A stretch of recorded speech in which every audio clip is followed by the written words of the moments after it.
Yes, reka tubahe ikaze mwese inshuti bakunzi ba Bwiza TV. Muri ano masaha tubahaye ikaze, turi ku itariki ya 7, turi mu kwezi kwa 7 umwaka ni 2024. Tubahaye ikaze mu kiganiro tugiye kuba turi kumwe n'umutumirwa wacu, tugiye kwakira mu kanya, akaba ari umukandida perezida ni Mpayimana Philippe. Turi kumwe hano muri studio, tugiye kuba tugirana ikiganiro kidasanzwe kuko ari ikiganiro agiye kuba atubwiramo ku migabo n'imigambi ye nk'umukandida uri kwiyamamaza ku mwanya wa perezida wa Repubulika, ariko by'umwihariko akaba ari n'ikiganiro aza kuba aganiriza diaspora nyarwanda kugira ngo ababwire ku migabo n'imigambi ye. By'umwihariko nk'uko muri kubibona kuri titre twavuze yuko ari ingamba nshya afitiye diaspora y'u Rwanda cyangwa se abantu baba muri diaspora ariko b'abanyarwanda. Rero tubahaye ikaze, mwisanzure, mwibuke kuza kuba free mu gutanga ibitekerezo. Chat irabifunguye, muraza kumubaza ibibazo byinshi n'ibyo dushaka kugira ngo mubaze, kugira ngo atubwire mu by'ukuri igishya yumva afitiye yaba diaspora nk'uko ariyo y'umwihariko kuri uyu munsi kuko ari yagiye kwiyamamazaho, ariko no muri rusange anabwira abanyarwanda ibishya afite azanye kugira ngo tubashe kumwumva, tumujajinge nyine turebe niba twazamutora cyangwa se niba afite ibishya ashaka gucarenjingaho ku bijyanye n'imikorere cyangwa se n'uburyo ubuyobozi bugomba kuba bwifashe. Tubahaye rero ikaze, reka nawe tumwakire mu kiganiro. Mwaramutse neza kanda. Mwaramutse neza Shadrack n'abakunzi ba Bwiza TV. Ndabashimiye ko mwanyakiriye kugira ngo ngeze imigabo n'imigambi yanjye ku banyarwanda batuye mu mahanga. Sure. Abadukurikira kuri Zoom, abandi bugende mbakira bakaba bashobora gutanga za message zabo kuri Zoom, abakurikiye kuri Bwiza TV turi live nabo ibibazo byose turi bubyakire tubiganireho. Haba nejejwe cyane ni gahunda ikomeje kugenda neza yo kwiyamamaza nk'uko twayiteguye kugeza ubu. Kugira ngo duhite twinjira mu kiganiro neza, reka wenda manze nkubaze gutya nti wari ubikomoje uvuga uti urejejwe no kwiga gahunda iri kugenda uko mwayiteguye, ariko muri rusange hari aho mumaze guca, hari aho musigaje kuzajya, ariko tuhereye ko mumaze kunyura, ni iki mwavuga mu buryo mubonamo zino campaign, cyane ko atari n'ubwa mbere mwari mwiyamamaje, itandukaniro mubonamo mukavuga muti kuri incuro biratandukanye, wenda ni byiza cyangwa se hari ibigomba gukosorokamo nirihe? Itandukaniro nuko nkanjye nk'umukandida yamamaje ku nshuro ya 2, biroroshye ko mpita mbibona riri ku mpande zombi, cyane cyane uburyo abayobozi b'inzego z'ibanze, abagitifu na uturere batwakirana n'ubwuzu, bikagaragaza ko rwose abiyamamaza abakandida bafitanye mbese bashyigikiwe n'inzego z'ubuyobozi kugira ngo amatora azagende neza. Abaturage nabo baritabira, nkaba navuga ko bitandukanye no muri 2017. Muri 2017 hariho bamwe bagaragazaga ubwoba, hariho kuba udazatora umuntu ariko ukaza kumwumva muri campaign bigaragara ko ntacyo bitwaye. Ariko ushobora no kuvuga ati kuba utazatora umuntu ukaza kumva muri campaign, ubundi se kuki atazamutora? Reka mbanze mbaze gutyo kugira ngo numve icyo abantu muhura aho mwiyamamaza icyo bababwira ko bazabatora, cyangwa barabumva mukabona nta reaction bashyizeho bakigendera? Hariho bamwe bavugisha ukuri bakampa courage, abandi bakavuga bati jye mfite uwo nzatora, ariko hari n'abandi rwose bashima imigabo n'imigambi bakabikwerekera aho ngaho bati tuzagutora, abandi bati niyo tutagutora ariko hari byiza uriho uvuga.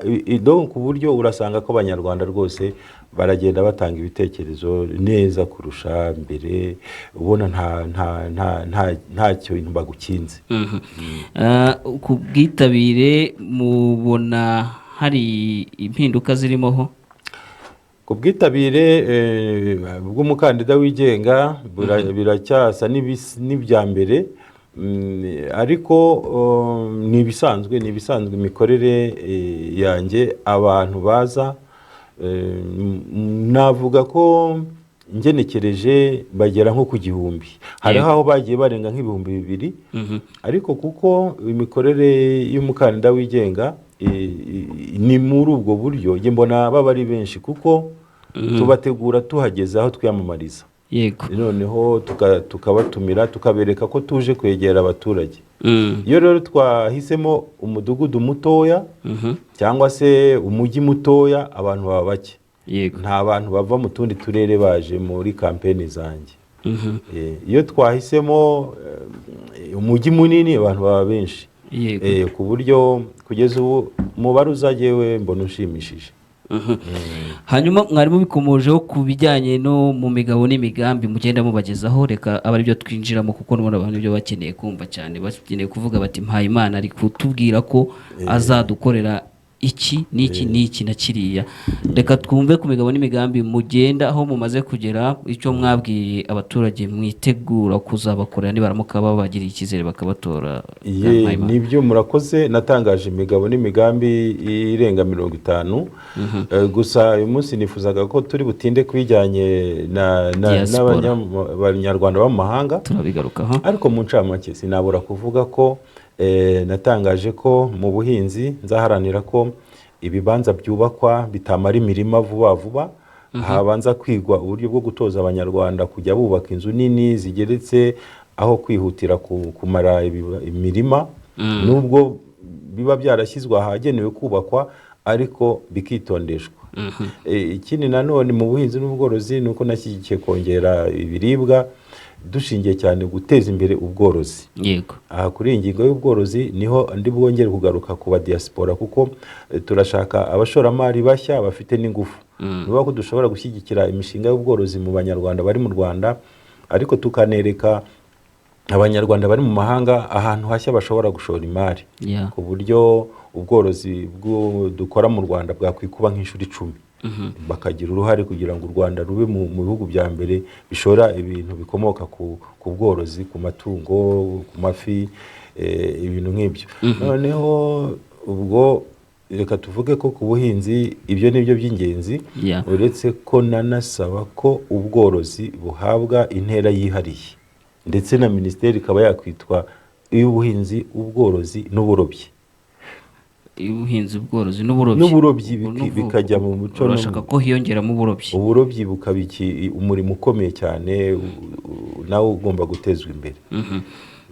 Hanyuma rero izindi ngamba tuvuge noneho ni nko mu burezi.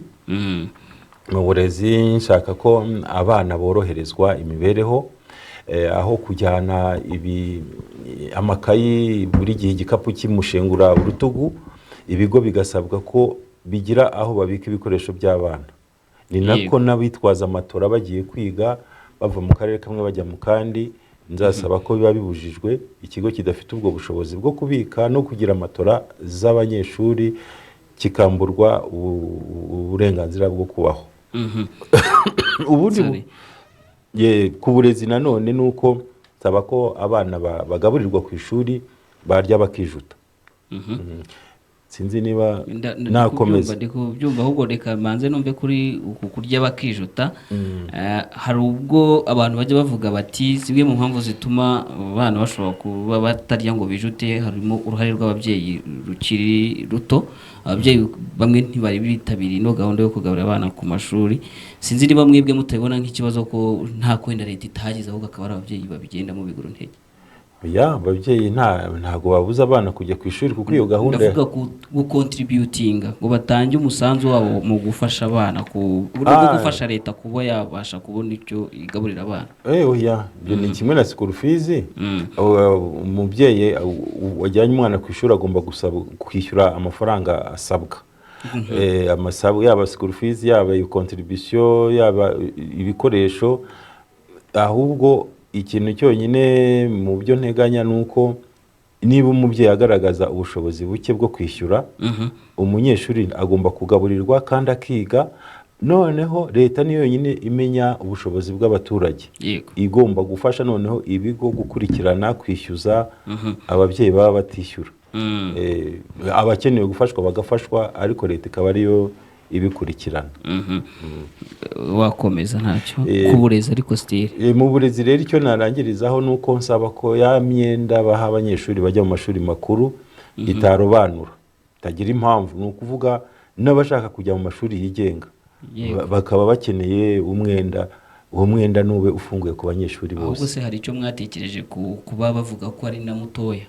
Ntundatangirwa ngo n'igihe, donc ugomba gutangirwa igihe ugatangwa neza, ntihabe ibintu byo kuzamura ibiciro ku bikoresho babahaho umwenda, ibintu nk'ibyo. Naho kuba waba munini cyangwa muto, ibyo ntabwo nabitindaho, kuko kugeza ubu iyo umuntu asaba umwenda ntabwo ari ngombwa gusaba uwo gushora indi mari ahandi. Niba ari uwo kwiga uri ukaba uhagije, abantu tuvuge ko kuri yewe ntabwo nigeze mvuga ko udahagije, aho gutangirwa igihe kandi utangwe neza.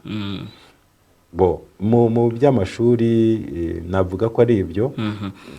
Hanyuma mwatekereje iki ku bijyanye ndabyita ubucuruzi n'inganda muri rusange? Kuko ngiye guhita ngera nyine ku zindi ngingo. Noneho nko mu bidukikije, nifuza ko habaho kurobanura imyanda. Kurobanura imyanda ikaba batavanga amasashe, batavanga ibyuma, batavanga ibirahuri.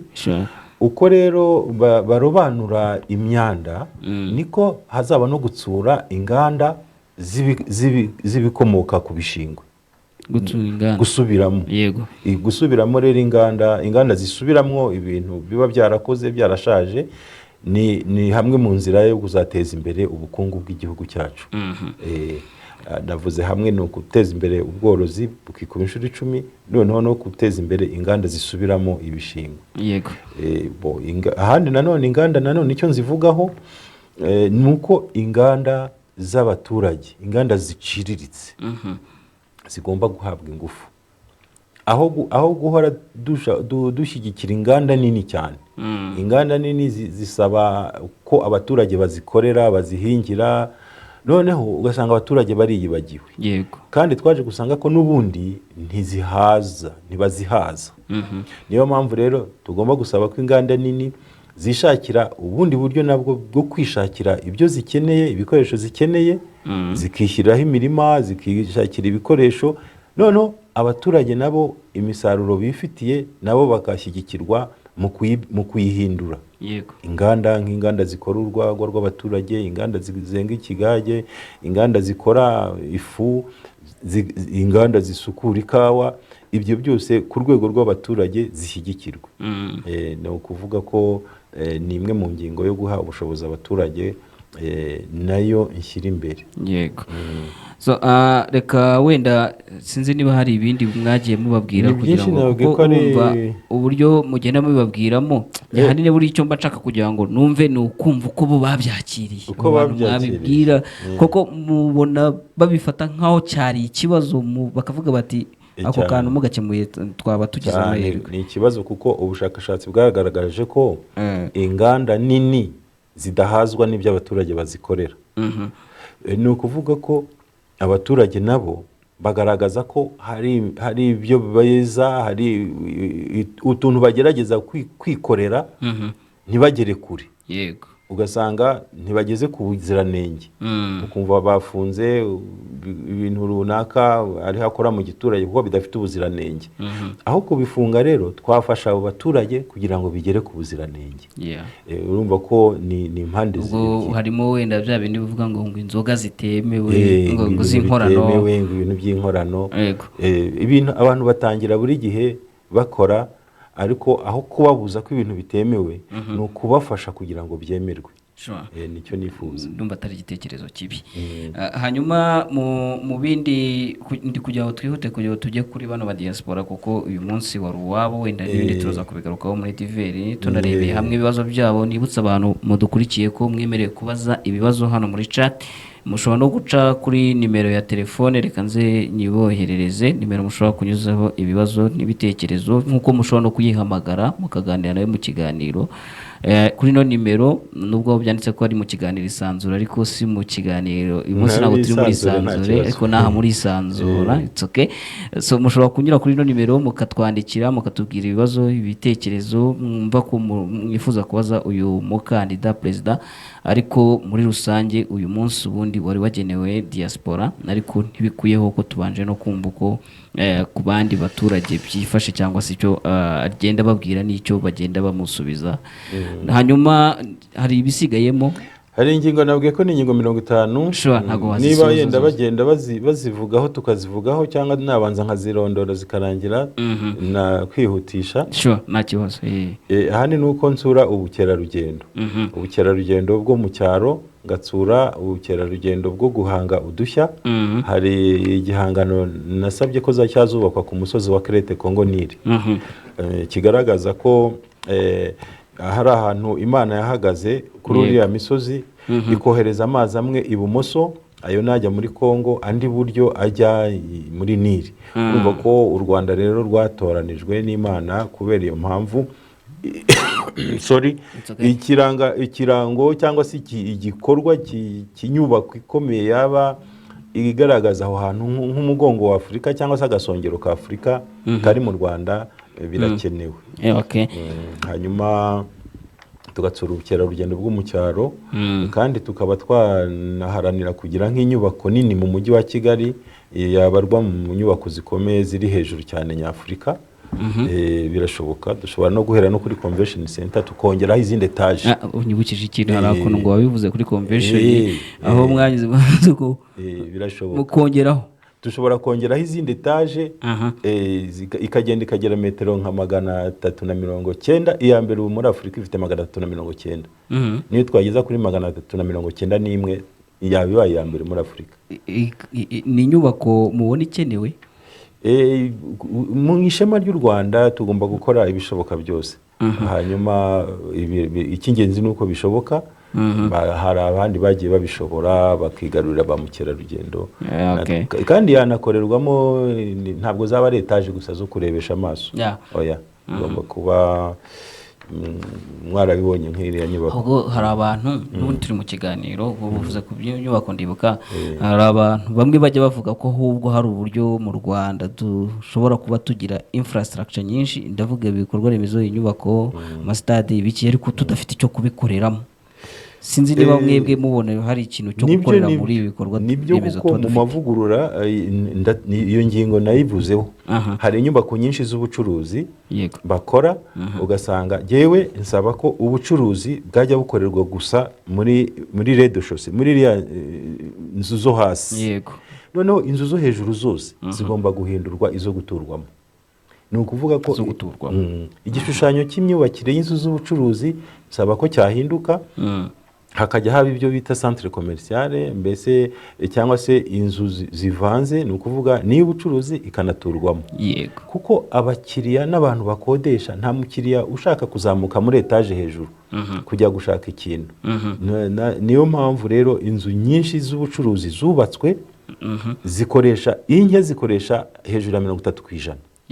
Iyo mibare yaragaragaye n'ubushize twiyamamaza twarabivuze, none tubigarutseho. Gukodesha umucuruzi muri etaje muri ya 6 cyangwa se ya 3, nta uzajyayo. Bamara amezi babishyuza amezi 6 ya mbere bakayishyura, ariko nyuma y'amezi 6 umucuruzi agahomba akagenda. Hahandi kuri 6 ugasanga nta kintu kiri, hakaza undi nawe agahomba. Mbese ahenshi hashoboka ni muri etaje ya mbere. Hejuru ya etaje ya mbere abacuruzi barahomba. Ari amazu rero agomba guhindurwa ayo guturwamo. Cyangwa ibigo nk'ibi by'itangazamakuru, hakaba ibigo bidakenera abantu babisura buri mwanya. Ibigo bidakenera abantu babisura buri mwanya byo yenda bishobora kujya muri iyo nivo ya 2 cyangwa se ya mbere. Ariko nabyo ni hahandi nivo yo hejuru cyane, naho gutura inzu bagomba kuzishyiramo amazi, ubwiherero, ibyumba, noneho mu yo hasi ikaba y'ubucuruzi. Naho se ko dufite stade nabwo tudafite ikipe, ubwo ngeze mu mikino nabyo nabivuzemo mu mikino ko ikipe tugomba kuzayigira. Kuko niba dutangiye kugira stade, icyo nsaba nuko havugururwa noneho uburyo imikino itezwa imbere mu Rwanda tugahera ku murenge bakabaha ingengo y'imari yego abana mu tugari bagakina bagahembwa nuko nguko hazavamo ab'intwari kandi nanone tukareba nuko n'abandi babigenza ni gute abanyarwanda bafite amahirwe yo kumenya umupira bajya bagenda bakagera mu bihugu by'amahanga bakitoza mu makipe akomeye hari ibyo ni ukuvuga ko community abaturage n'imiryango bagomba kwiga ubwo bwenge bikagerwaho biriya bintu siba ntibikomoka ku mpano niba nta mpano dufite ubwo hari iyo dufite nyine uwavuga ko umunyarwanda adafite impano y'umupira w'amaguru yaba yisuzugura impano y'umupira abanyafurika bose barayifite byaragaragaye duheruka Muvara muri 80 turashaka abandi bamuvara muri iyi myaka iri imbere birashoboka ariko niba mbyumvishe neza stade yo murashyigikiye ni igikorwa remezo cyiza aho hakenewe n'izindi kandi nyine mvuga ko kuri buri murenge hagomba kuba stade irimo imikino yose yujuje ubuziranenge ku rwego rw'umurenge murakomeza noneho naho rero hari ibindi rero noneho mu butegetsi bw'igihugu nsaba ko umudugudu wahabwa ingufu umuyobozi w'umudugudu akaba yaba umukozi wa leta uhembwa nk'abandi umuyobozi w'umudugudu n'ab'umukozi uhembwa hari ingamba nyinshi cyane ziri ku rwego rw'umudugudu zadindiye zizatera imbere ntabwo ubona ko bishobora gutuma ingengo y'imari yo guhemba abakozi ba leta ishobora kuzamuka ku buryo ataboneka ayo mafaranga oya hari n'andi mavugurura nteganya kugira ngo ingengo y'imari yunguke iboneke tuzareba mu nzego zose hari inzego zishobora kuba zaragiye zivugururwa ntizivanweho cyangwa ngo zongererwe imbaraga nsaba ko mu ntango y'iyi leta itaha twagabanya niburaho 30%.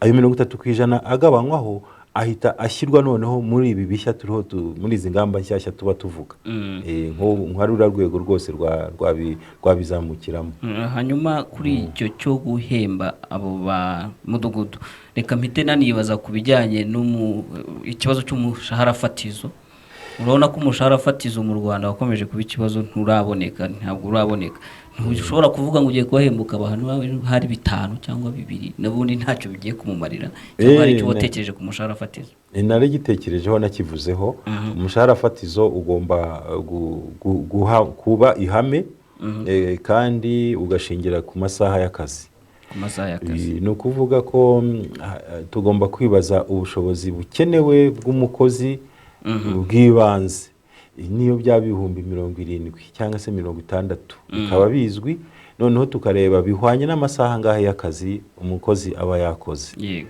noneho tugashingiraho rero noneho tuzamura umushahara fatizo ni ngombwa cyane kandi hanarimo ndetse n'ibyiciro byinshi cyane by'imishahara mu Rwanda bigomba kugabanuka ku buryo umushahara muto n'umushahara munini bitatandukana cyane umushahara muto n'umushahara munini bitatandukana kuba waba uhembwa ibihumbi 30 hari undi uhembwa miliyoni 30 ibyo bintu bigomba kumenyekana impamvu niyo mpamvu umushahara fatizo niwo uzatuma tuvuga duti harimo ibyiciro bingahe by'imishahara nese umuntu ashobora guhembwa imishahara ikubyinshiro zingahe aba afite imishahara mitoya hari bivugwa ko umuntu aba afite umusekreteri ashobora kuba nk'inshuro 10 umushahara sekreteri umushahara ukaba munsi ho inshuro 10 ku bizatuma iyiga ry'iyo mishahara fatizo rizanagaragaza ukubaha abakozi dufite abakozi bato kuko abakozi bato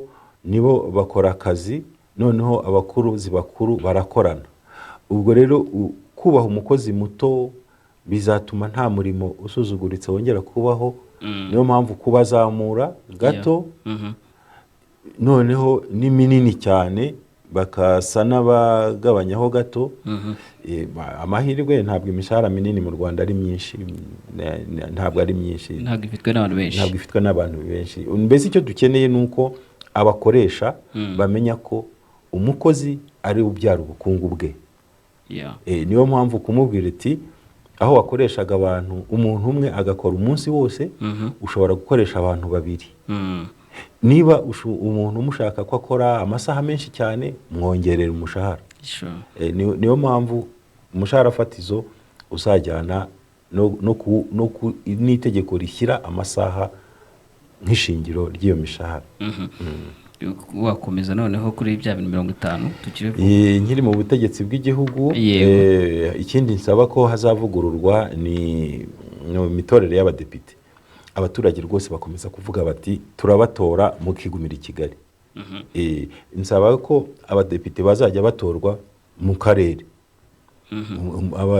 Abadepite bakiyamamaza mu karere kabo bagatorwa n'abaturage babo, noneho bakaza i Kigali baje mu nteko bagasubira mu turere twabo bagiye kwegera abaturage. Ahari wenda we kuko umukandida wigenga ibyo bishobora guhita byumvikana ko byakunda, ariko se nko kwishyaka kuba ryakora urutonde urashaka kuvuga naryo rikwiye kubanza kureba ngo yakomoka hehe. Nyine urutonde ntago ruzongera gukorwa n'ishyaka ngo ryicare rikora urutonde rw'abakandida. Ahubwo abaturage nibo bohereza abakandida.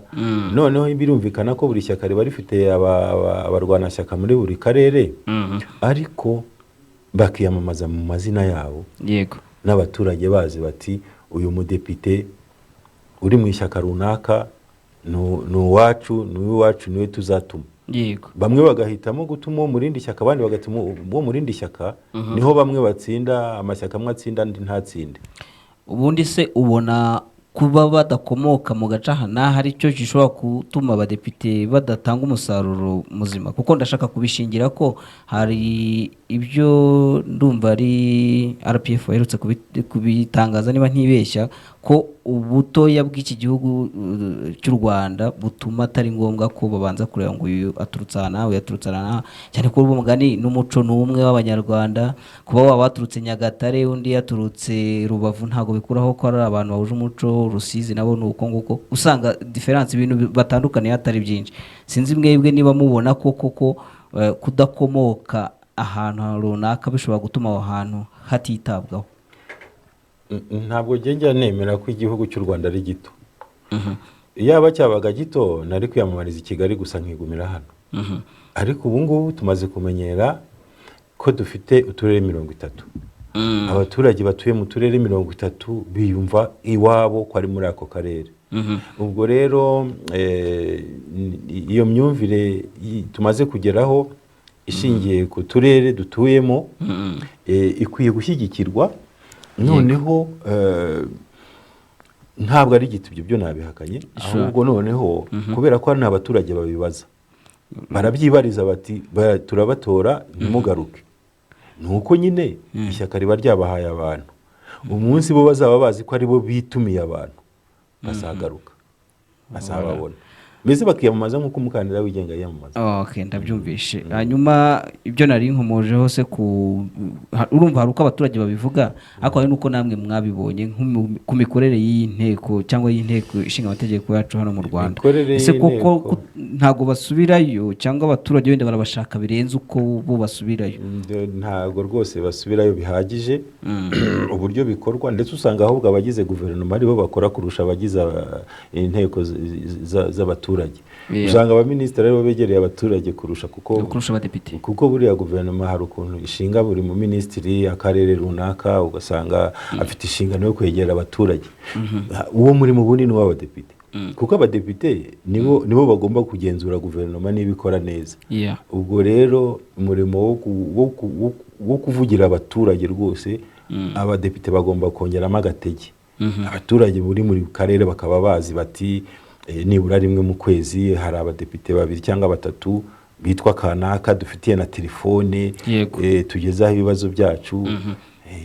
Ariko se ko bivugwa ko u Rwanda ari kimwe mu bihugu bifite ubuyobozi bwegereye abaturage, kutabona depite kwabo babonye wenda gitifu w'akagari w'umurenge mudugudu na mutwara sibo ntago bihagije kandida?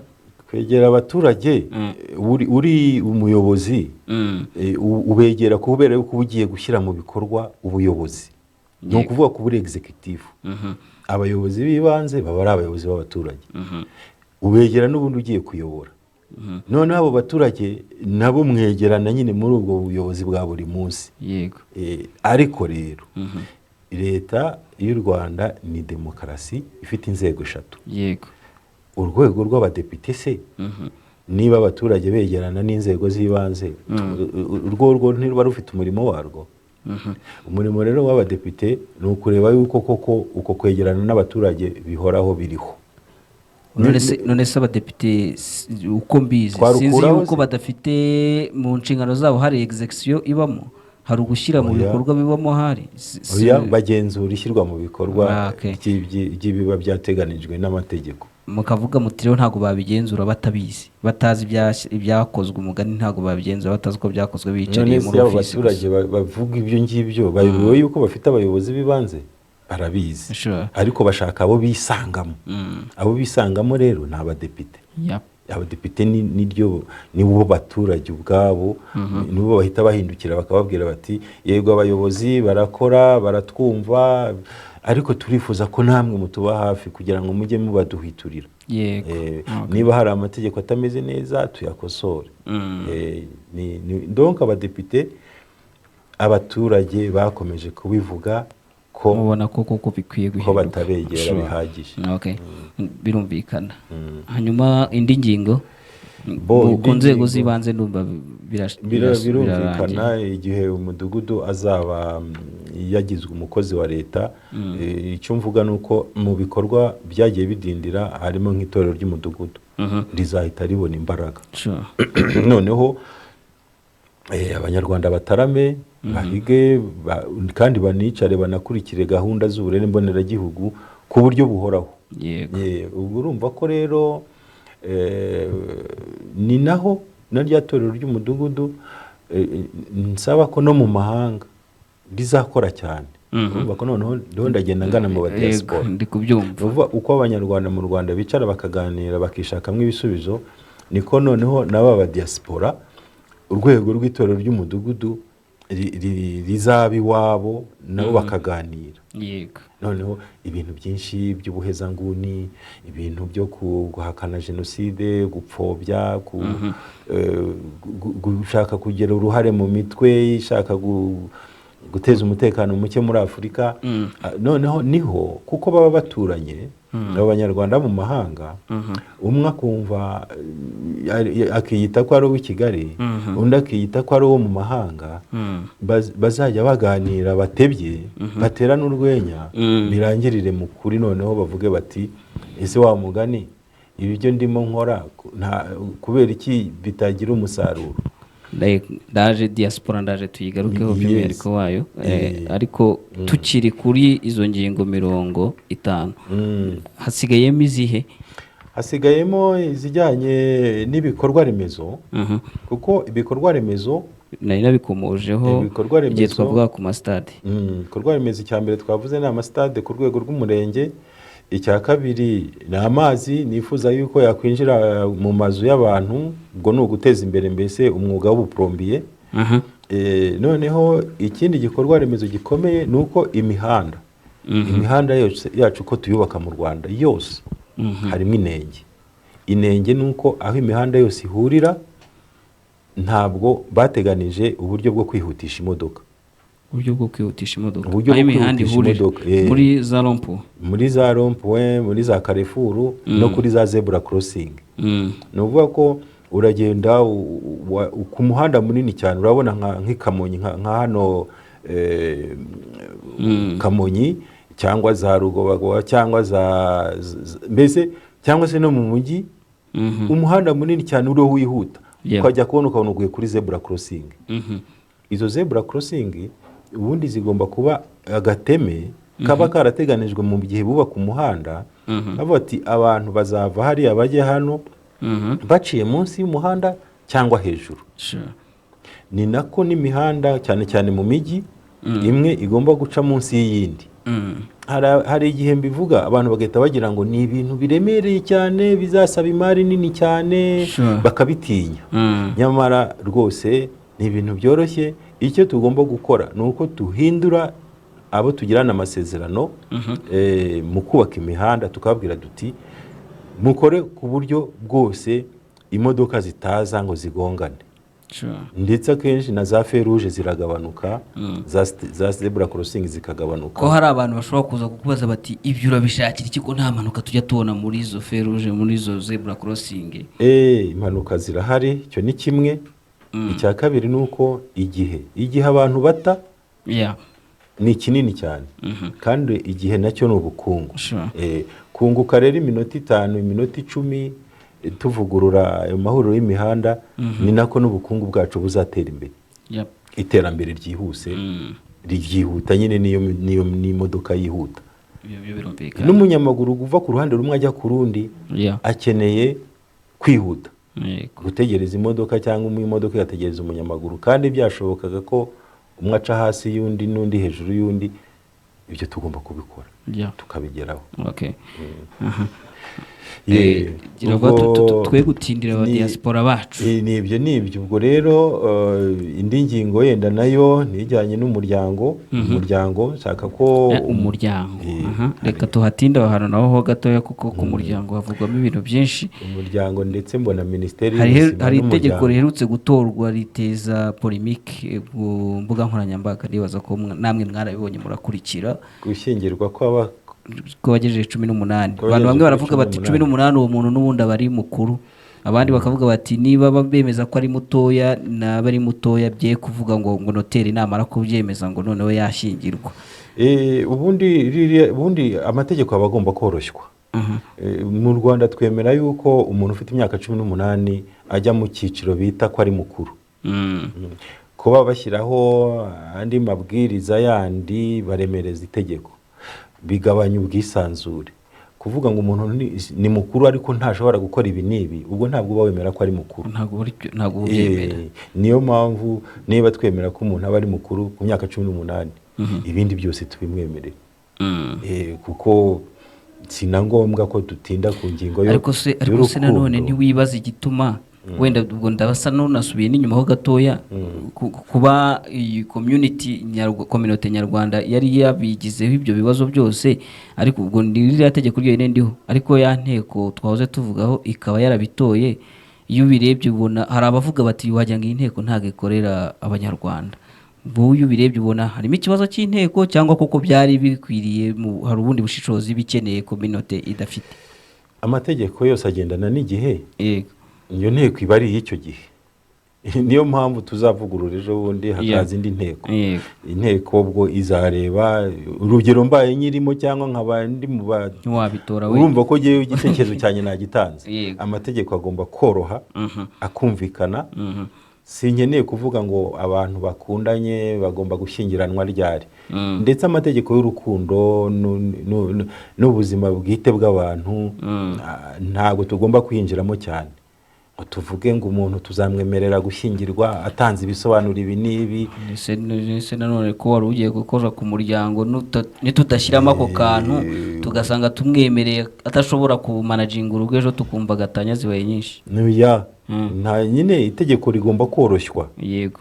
Niba tuvuze duti umwana w'imyaka 18 aba ari umuntu mukuru, ibindi bikurikiraho bigengwa n'amategeko y'ubwisanzure, n'amategeko y'umuco, n'amategeko y'umutima n'urukundo, n'ibintu by'ubuzima bwite. Wabona ndi kuvumba izo nenge, wereka numva ku muryango ko mwateguye. Icyo natinzeho cyane iryo tegeko sinari naritinzeho, kuko ngiye numvaga bihagije. Nkananenga impamvu nyine rihari bakongeraho n'ayandi mategeko yo kuvuga ngo ibi n'ibi. Icyo gihe natinzeho nuko umwana na nyina babishingiro ry'umuryango. Nanone ndavuga nti umuryango bibe n'ishingiro ry'ubukungu bw'igihugu. No kuvuga ngo iby'umusaruro w'umuryango weza usarura bigomba kumenywa, kuko niho dushingira tumenya ninde usora ninde ufashwa. Yego. Umuryango rero nanone nkavuga nti ugomba kuba ufite ukuntu uteye. Ari umugore n'umugabo n'abana batarenze batatu. Bigatangira kujya nyine bigomba kujya mu muco no mu myumvire y'abanyarwanda. Twavuga duti igihugu cyacu mu myaka nk'igihumbi iri imbere, kugira ngo ubukungu butazigera buhungabana, twitoze kutarenza batatu. Noneho hagashyirwaho ingamba zituma ni ryari tuzigisha umugore kugabanya imbyaro. Ngiye mvuga ko Kuboneza. kuboneza imbyaro. Oya, nk'umugore umaze kubyara umwana wa kabiri, nkavuga ko ariho za politiki ziriya zikorwa cyane ku mwana w'umwangavu, ku bana b'abakobwa, nkavuga ni zimukire ku mugore umaze kubyara umwana wa kabiri. Kandi banabyigishwe mu gushyingirwa, babyimenyereze ko batazarenza batatu. Ubwo urumva ko ni nayo politiki mvuga nti izashyigikira aba bana b'abakobwa babyara bagahita bahindurwa ibicibwa. Urumva ko umukobwa, umugore n'umwana mu rugo ndabashyigikiye cyane mu muryango. Ari nayo mpamvu mu gihe cy'amakimbirane umugabo n'umugore, umugore ufite umwana, nifuza ko arengerwa agashyigikirwa. Biriya byo kubwira umugore ngo vaha ugende utahe, ugende uvaha, bikaba bibujijwe. Ari nako n'abagore bagomba kwiyumvamo ko bakunze kwibwira ko bakennye, badafite ubushobozi bwo kwita ku bana, bagahita babatera abagabo, babasigira abagabo, abagabo bagahita bishakira abandi bagore.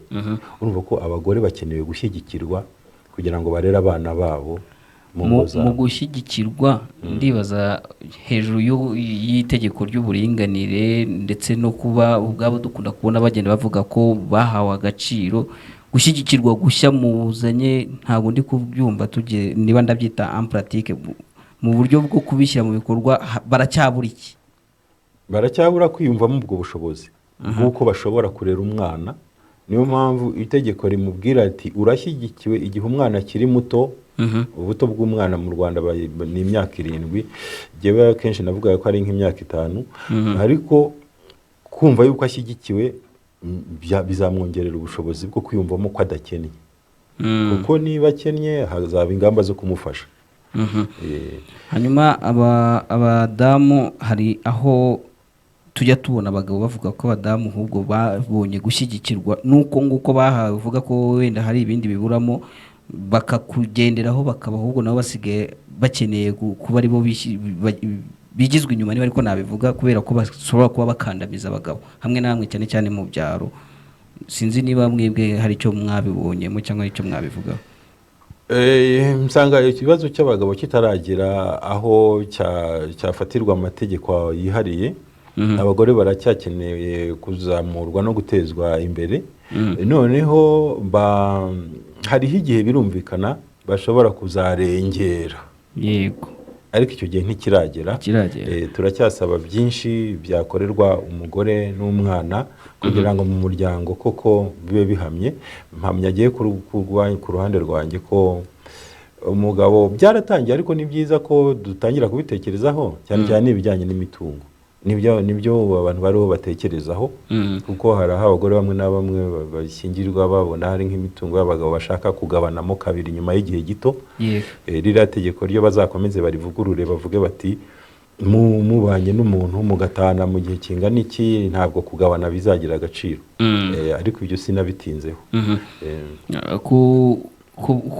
Utekereza iki cyangwa mutekereza iki ku ngingo yo kuvuga ko hari inshingano zimwe na zimwe zigenewe umugore n'izigenewe umugabo?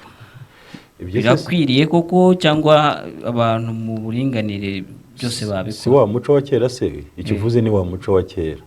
Ni itegeko, nta nshingano y'umugore n'iy'umugabo ihari, baruzuzanya, byose birashoboka, barabishobora, ndabishyigikiye. Igisigaye ni uko umugabo n'umugore mu rugo biyobora.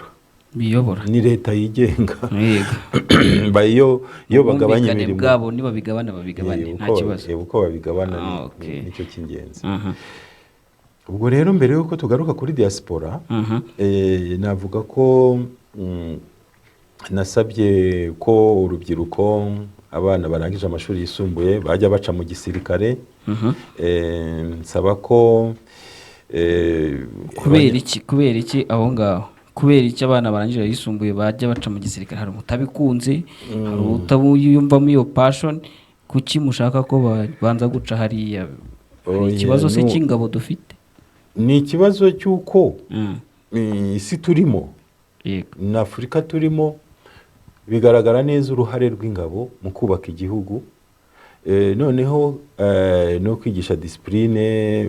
Nk'ubu ngubu tuzi amateka twavuyemo, noneho si ngombwa kuvuga ko hari ibihe by'intambara, ahubwo nuko tuzi agaciro duha umurimo wa gisirikare.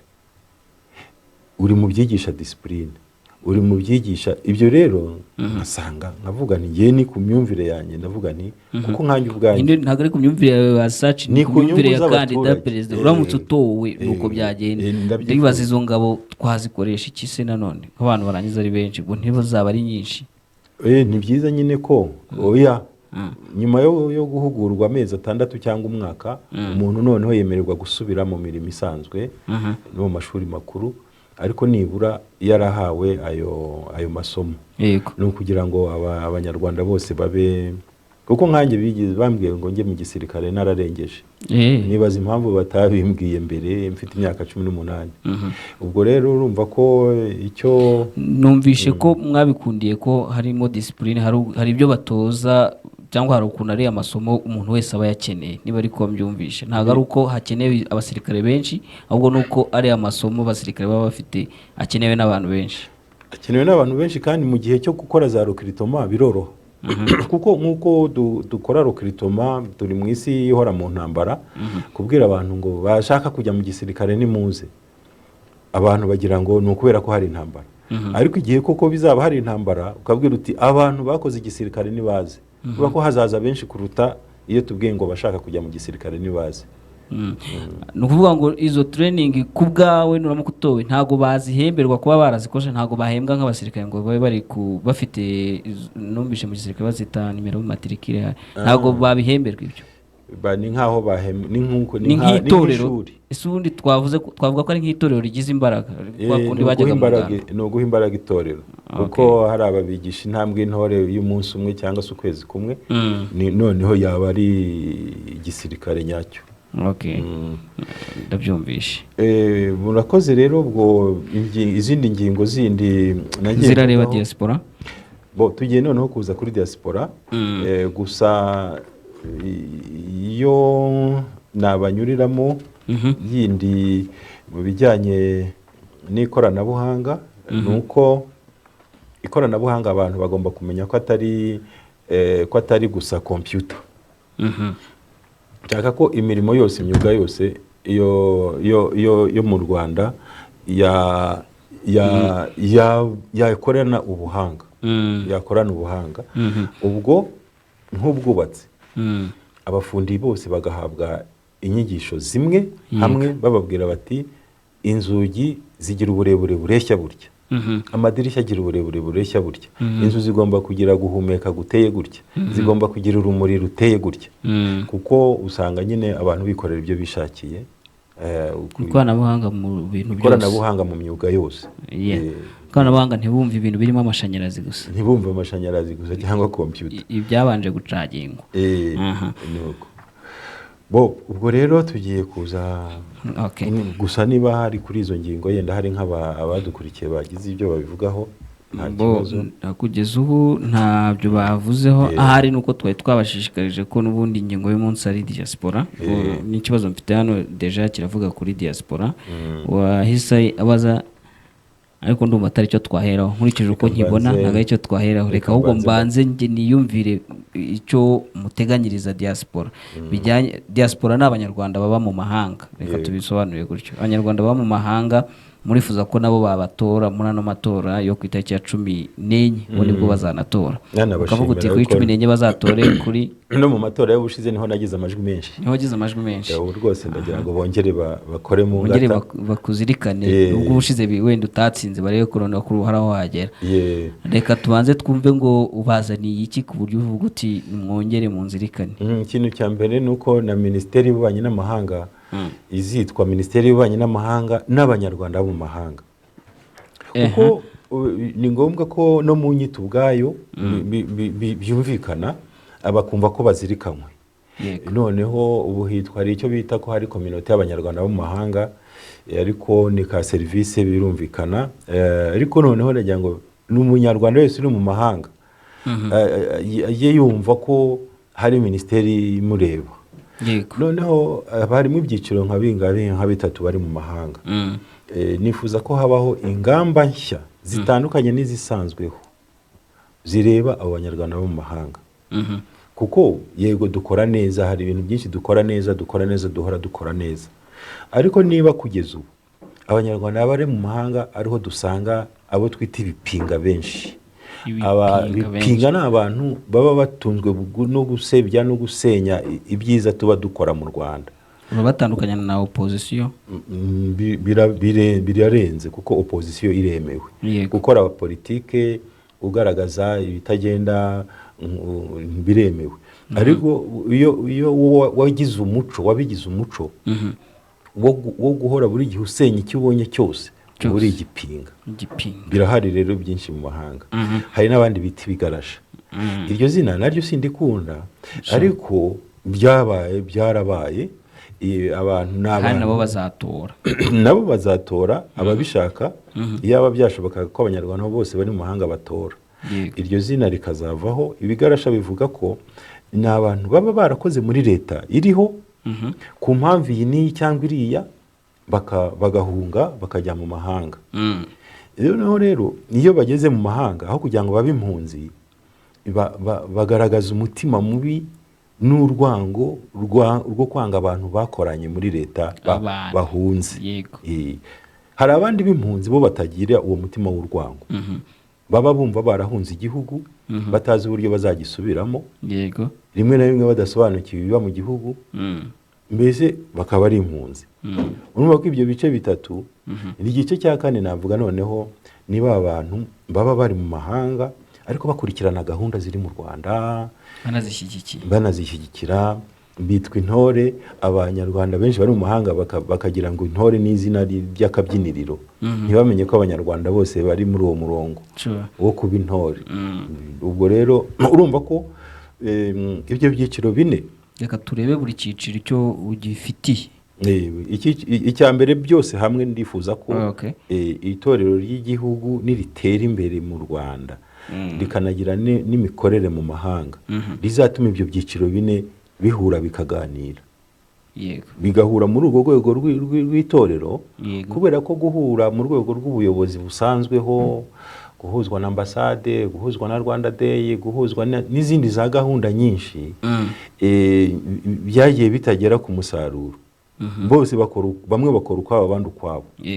Ibyo byiciro mvuze usanga bamwe bari ukwabo abandi ukwabo, abandi ukwabo, abandi ukwabo. Mwewe mukavuga muti hazaba ari itorero rishobora none se ubwo ntibashobora kuzavuga bati ririya torero rero ubwo riturutse mu Rwanda, twebwe bipinga ntago tujyayo, twebwe bigarasha ntago tujyayo, reka mbikoreshe nanjye iyo zina ariko ntago ndikunda, ariko reka ndikoreshe sorry. Icyo gitekerezo bakanga kurijyamo n'ubundi. Oya, impamvu batazanga kurijyamo nuko itorero ni urwego rw'abaturage ubwabo, naho abaturage bahurira bakaganira ku mibereho yabo ya buri munsi. Mu mujyi runaka rero uhasangamo ibyo byiciro bine, ugasanga ntaho bihurira, ariko ni haba itorero abantu bakiyumvamo yuko ari ibyabo, ibiganiro byabo nk'abanyarwanda ba mu mahanga, babwizanye ukuri, biganirire, sibyo? Noneho aho ngaho bizatuma basanga ko hari ikintu babuze, noneho bagiye kugeraho. Ukabona bitazakugora mu bijyanye no kubona umuyobozi cyangwa coordinateur uzaba coordinating akavuga ati uyu munsi itorero ry'abanyarwanda baba muri no mujyi turahurira hana. Nifuza nyine ko bazitoramo sorry, umuyobozi ubwabo, aho kugira ngo bavuge ngo hari umuntu uvuye i Kigali uje kubatoza, ahubwo twe tuzabaha umubwiriza y'uko itorero rikora, bishakemwe ubuyobozi. Ushobora kusanga mu itorero rimwe nk'i Paris batoye nk'igipinga, muri rindi torero ryo muri Amerika batoye nk'ikigarasha, muri rindi torero ryo hano ugasanga ni nk'intore bayobora. Noneho icyiza cyabyo nuko ibyo byiciro bizagenda bivaho, kuko bose bazumva ubwiza bwo kuganira no guhiga nk'abanyarwanda. Ese hari umuntu uri bukubaza uti umuntu wamaze kugira umutima w'igipinga, uramushakira iki ku butegetsi bwawe igihe uzaba uri ku buyobozi? Uriya muntu urumva azabaje kugufasha iki? Icyangenzi nuko ntabwo ari jyewe uzamukenera. Ndashaka ko ubutegetsi bwo mu Rwanda bubaha irembo ryo kugira ngo bo berekane icyo bashoboye. ni ukuvuga ko hari abantu bariya bakora izo za politike z'ubugarasha z'ubupinga z'ubuki n'abahora batera umugongo igihugu akenshi ni uko nta maherezo baba babona imbere yabo. Ariko niba tuvuge muri iyi mivugururire y'abadepite yewe nasabye ko bazagiramo n'imyanya abadiaspora bakagiramo nk'imyanya 2 no muri guverinoma bashaka yabiteganya. Nka guverinoma yanjye nkababwira nti abantu bo muri diaspora muzagiramo nk'imyanya nk'itatu cyangwa 4 mube mubyiteguye. Bizatuma za politiki bakora zidafite icyerekezo zizagabanya ubuhezanguni baba bafite. Nese buriya nk'umuntu kuko ubundi biriho reka tubivuge nk'umuntu wabaye igipinga wenda kubw'amateka wenda hari uruhare umuryango we cyangwa se ubwe wenda hashobora no kwita catfish akaba yahinduye amazina kumba ari uwo nguwo akaba afite nk'uruhare muri jenoside yakorewe abatutsi. Uribaza ko hari uburyo ushobora kumumobiliza agahindura akibagirwa ibyatumye yumva yifitemo iyo shemu, yumva yifitemo izo soni zo kuba yakongera guparticipatinga mu bikorwa u Rwanda ruri kugeraho kubera ibyo uburyo yarusenye? Bizahinduka bahereye aho batuye. Nabaha nk'urugero jewe nko mu mujyi nari ntuyemo mu Faransa rwose wari umujyi n'uriya mugore wahoze ari perezida wari uwa perezida Habyarimana yaratuyemo. Misa twumviraga hamwe. Yego. Ariko yazaga mu misa agataha baciye mu muryango hariya nanjye nkataha nciye muri uyu nguyu. Nta gahunda n'imwe nigeze numva y'Abanyarwanda nk'abo bantu bahuriyemo. Yego. Hari igihe rimwe niyize gusohoka muri bisi mbona yinjiyemo ndavuga nari kuyaba nari nsubiyemo ariko ubwo bisi biragiye. Nkuriya mugore Habyarimana konze ukuntu mu Rwanda bamuvuga ngo uruhare ashobora kuba yaragize nanjye nkatekereza ukuntu nkunda u Rwanda ariko nka buriya twicaranye rimwe nka hano dutuye hano mu Bufaransa nkamubaza ariko buriya kuko ibyo bavuga buriya nibyo atari mu rwego rw'ubutabera. Yego. Nkasanga ko hari nk'igihe ashobora kukwereka imbamutima ze Abanyarwanda bakaba bashobora kubishingiraho bavuga bati hari ikintu gishobora guhinduka bakaba bamubabarira. Wababarira se utabisabye yenda muri izo mbamutima ze ashobora nko kubisaba akavuga ati cyakoza ibi n'ibi. Yego. Ni ukuvuga ko icyatuma Abanyarwanda batuye mu mahanga aho bari ubwabo kuko baganira bakaganira hari ibintu bishyashya byagerwaho. Nicyo nifuza. Ikindi nanone nuko akenshi baguma buri wese mu nguni ye kuko abenshi bavuga ngo FPR ngo nivaho ngo nto tuzagenda. Yego. Batekereza ko rimwe ngo Kagame azagenda bakaza bakayobora. Nyuma navuga ni bivanimwe ibyo kuvuga ngo icyo gihe ahubwo bamenye ko igihe cyageze ubwo buyobozi bashaka tubahe uruhare baze bahiganwe turebe niba bo babumerita. Hari n'abafite ibintu tubona yenda bidashoboka bashobora nabo ubwabo kuzahindura ari uko bahageze. Kuko kumuheza hanze ngo nuko yabaye igipinga cyangwa ikigarasha mbona ibyiza ari ukumubwira ati hari urugero dufite waruduhaye se none se nkuriya mugabo uri umusenateri Abanyarwanda bakunda cyane kubera ukuvugisha ukuri Evode hari wamurushaga kuba igipinga ntawe asinzi aho byanyuze ariko arikosora agaragaza neza ko ari umuntu ushobora kuba umuntu w'ingirakamaro. Birajya gusa n'ikibazo narindi gushaka kukubaza anytime naza kuko urumva hari ibyo babisobanura ubyumvamo ntabwo ari babisobanuramo ahubwo ibindi hari amakuru hano muri Bwiza twita ya motari andi makuru nyine agenda tugwa mu matwi nuko bari abantu icyambere baba bafite ukuntu bashobora kwigira kuri kugira babashe kubona ubuhungiro bijyanye n'uko ibyo bihugu biba biteye mu bitegekere yabyo. Ikindi ariko akaba nawe ubwe abona nta nyungu cyangwa ntacyo kurya cyangwa nta kintu yageraho nta terambere yabona mu Rwanda muri Afurika kubera yuko i Burayi nyine bafite ukuntu bateye imbere bafite idolari bafite iki agadashaka kuza hano. Rero ubwo ngubwo bose se nibashaka kuza nka senateri uvugaga none ntiwabona aho bashyira ntibashaka guhindura imyumvire kubera yuko hari icyo bagiye kubona mu butegetsi mu buyobozi kugira ngo wenda babashe kubona amafaranga, babashe kubona iyo mibereho, babone ko iwabo naho bazahabona imibereho bava i Burayi. Aho ngaho niho ndi kumvira bishobora kuzakugora, kuko nushaka kubazana ari uko bagize icyo babona bizagorana. nta gahunda yo kuzana abadiaspora nimwe nigeze mvuga. Gahunda nsaba ni yuko bagira pasiporo y'u Rwanda aho bari, bakagira n'uruhare mu kubaka u Rwanda, kubera ko tubashakamo abashoramari bashya benshi, tunabashakamo yuko imyumvire mibi bafite igenda ihinduka, kugira ngo rero ihinduke nuko tuba turi kumwe nabo. Kubumvisha rero yuko turi kumwe nabo niyo gahunda ishaka muri no manda itaha. Uko bameze kose, ubugarasha bwabo, ubupinga bwabo, ubuhakanyi bwabo, mbese ni nko kumvisha umunyarwanda ugera mu mahanga agahita atangira kwisanzura, akabeshya ko mu Rwanda nta bwisanzure bwari buhari, ahubwo yumve ko nta bwisanzure yigeze muri we. Niba atangiye kwisanzurira mu mahanga, nta bwisanzure yigeze agira. Noneho rero ahubwo tubumvishe ko bashobora kuzana iyo mitekerereze yabo gahoro gahoro, nibwo bazagenda bahinduka.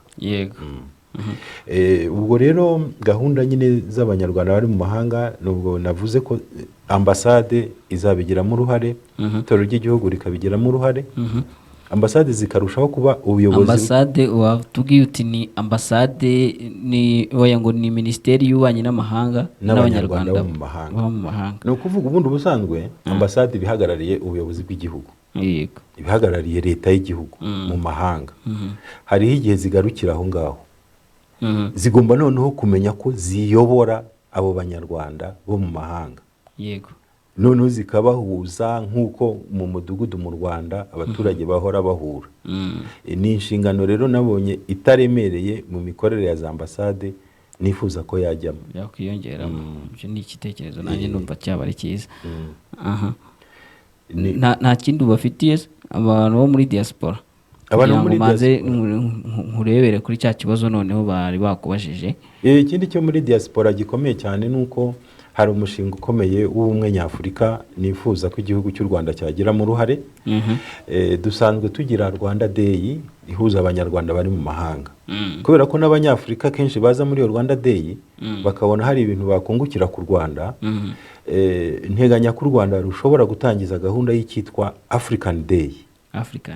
Noneho imbaraga dushyira mu guhuza abanyarwanda tukanabikora noneho duhuza abanyafurika. So zikabera hirya ya Afrika, African Day ikabera hirya ya Afrika. Yabera mu mahanga cyangwa se ikabera no mu Rwanda. Ariko icyiza cy'uko yabera mu Rwanda, ishobora no kubera no mu mahanga, nabyo birashoboka. Icya mbere nsaba nuko u Rwanda ruba ari rwo ruyitegura, rukabigiramo uruhare, noneho tugatanga ubunararibonye dufite nk'abanyarwanda mu budaherana. Kubera ko ibihugu byinshi bya Afurika ubukoroni bwabigizeho ingaruka, natwe byatugizeho ingaruka, ndetse twebwe bigera kure. Ariko abenshi baracyarisinziriye, baracyumva ko igihugu cya Afurika kidashobora kumera nk'igihugu cy'i Burayi. U Rwanda rero abenshi bamaze kubona ko ari Uburayi buri muri Afurika. Ubwo rero dutegura African Day, ikizakurikiraho ni uko u Rwanda ruteganya uburyo rwakunga abanyafurika, tukaba twaba igihugu cyakunga abanyafurika, cyangwa se tukagira uruhare mu kurema igihugu gishya abanyafurika bisangamo nk'ubwenegihugu nyafurika. Ariko se ko hari abantu bavuga ko gushwana no kutumvikana ku banyafurika n'ubundi uruhare rwabo ari rukeya, ahubwo ko bigomba kuba babifitwemo ukuboko n'abo abazungu n'abanyaburayi n'ibyo bihugu bikomeye. Nyine icyo gihugu gishya kizaba gifite imyumvire y'agaciro k'umunyafurika, ku buryo hagombye kubaho itegeko nshinga rya mbere rigenga icyo gihugu nyafurika, rituma icyo gihugu gishya kizaba kireshya n'ibihugu by'i Burayi. Nta kuvuga ngo bakwimye visa, umuzungu yakwima visa, icyo gihugu nacyo kikamwima visa. mbese tugahagurukira kuri urwo rwego. Urumva ko ni igitekerezo kizatuma imyaka 200 ishize batekereza ku cyo bita panafricanism, gitangire noneho kigire kandi kibe kivuye mu Rwanda ku buyobozi bwanyu, kivuye mu Rwanda, kuko akenshi ni intambwe ikomeye, ariko mu Rwanda turavuga ngo turi gito ariko ntituri gito, bato batari gito. Niho nshaka ko bizagaragarira koko tutari gito, ni ukuvuga dushoboye kwigomwa ikintu runaka. Ubundi ikintu runaka cyakunze gutindiza uwo mushinga ni biriya bita ubusugire bw'igihugu, ubutavogerwa bw'igihugu, butuma ibihugu bitagira icyo bireka ngo bitirekurane. Ugasanga nk'igihugu cy'i Burayi gitumije abaperezida b'Afurika 50 bose baragiye, hakaba hagenda umwe uhagarariye ubwo bumwe nyafurika. Ubwo rero nicyo nifuza, noneho icyo gihugu nikibaho bizaze bikisungaho, hazabeho leta zunze ubumwe nyafurika zizaza zifite agaciro nk'ibihugu by'i Burayi. Icyitwa neocolonialisme, ubukoroni bushya, nicyo kigireho ingaruka. Ubwo nyine ni nako n'umutungo kamere w'abanyafurika b'abazungu baza kurwanira, muzaba mugeze ku rwego mwebe nk'abanyafurika kuwitunganyiriza, bakaza ari ukugura bataje gusahura cyane, kuko bazaba bari mu gihugu gitandukanye n'ibihugu byose byagizweho ingaruka n'ubukoroni. Kizana si cyo gitekerezo, bamwe bagatekereza yuko u Rwanda rushaka kwifatira ibindi bihugu bya Afurika ngo rubiyobore. Oya, narwo ruzaba mu basabwa kwiyunga n'icyo gihugu gishya. Nifuza ko ruzaba urwa mbere mu kwemera icyo gitekerezo, hanyuma hakaboneka nk'ibindi 2-3, ubwo niko cya gitekerezo kizagenda kigerwaho. Turi ubwo nyine ni nkaho turi ku bubanyi n'amahanga, nubwo twari turi kubwira diaspora ibyo kandida Perezida Mpayimana Philippe abafitiye, ariko muri rusange n'ubundi ibyo turi kuganiraho bireba outside cyangwa se hanze y'u Rwanda. Ubwo rero mu bubanyi n'amahanga niho uyu muvandimwe yahereye abaza kino kibazo, ngira ngo kandida dufashe kugisubiza, nubwo uraza no gukomeza ku bindi bintu bafitiye. Hano yabajije ati, turabaza kandida Perezida ati, iyo ubona ibihugu 4 bikikije u Rwanda muri no myaka 5 byaragiye bikomanya amahembe, ubona biterwa n'iki? Ati ni ugukubagana, hari nibyo yashatse kwandika. Ati ni ugukubagana k'u Rwanda, ni ihohoterwa rukorerwa n'iki? Muri rusange ubona biterwa n'iki kuba ibyo bihugu ngo 4, uretse ko simpamya ko ari 4 byose, muri no myaka 5 kuri Tanzania nta kibazo twagiranye, ariko ubwo 3 bisigaye nabyo bisa n'ibyabaye. Hari abanyarwanda bigeze kwirukana, ariko ni ihohoterwa ryo mu magambo. Ntabwo u Rwanda, ikibazo nuko amateka y'akarere abenshi muri ibyo bihugu muvuze duturanye ntago bashyiramo imbaraga yo kuyasobanukirwa. Ndahamya ko u Rwanda dushobora kuba turi mu bafite vision nini yerekeye kwiga amateka y'igihugu cyacu. Twe tuzi icyo dupfana n'ibyo bihugu duturanye, ariko byo bashobora kuba bitazi icyo dupfana nabyo, kuko nta nubwo byagombye kuba ngombwa ko tugirana ibibazo. Kuko u Rwanda rwabayeho mbere ya byose, y'ibyo bihugu byose. Abazungu baje bibajije niba bazarwomeka ku Budage, kuri leta z'Abadage z'iburasirazuba. Nuvuga ko abaturutse ku nyanja y'Abahinde bibajije niba u Rwanda barwomeka kuri Tanzania. Birangiye abaturutse iburengerazuba bibaza niba u Rwanda rwakomekwa kuri Kongo. Babona ntibishoboka, babona n'ubutegetsi buhamye buraho. Ubwo rero nk'uko baburetse, n'ibihugu duturanye bigomba kutureka, ahubwo bikibaza icyo bipfana n'u Rwanda. Icyo bipfana n'u Rwanda nuko u Rwanda rufite imizi muri ibyo bihugu byose. Usanga rero hariho bamwe mu banyarwanda nabo batabyumva, kuko abenshi mu banyarwanda bahita bavuga bati ariko buriya butegetsi bw'iwacu mu Rwanda ko kubanza ari ubunyamahane.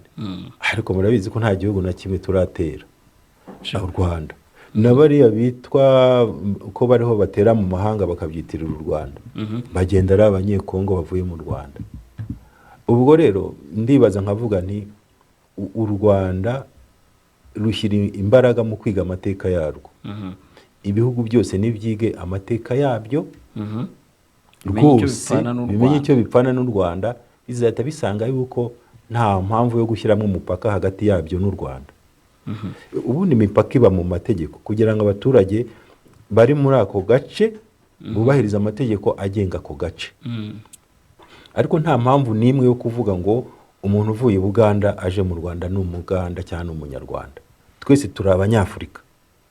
Niyo ngaruka twabanje kugira mu Rwanda twangira inkotanyi zateye abantu bazita ngo ni Abaganda.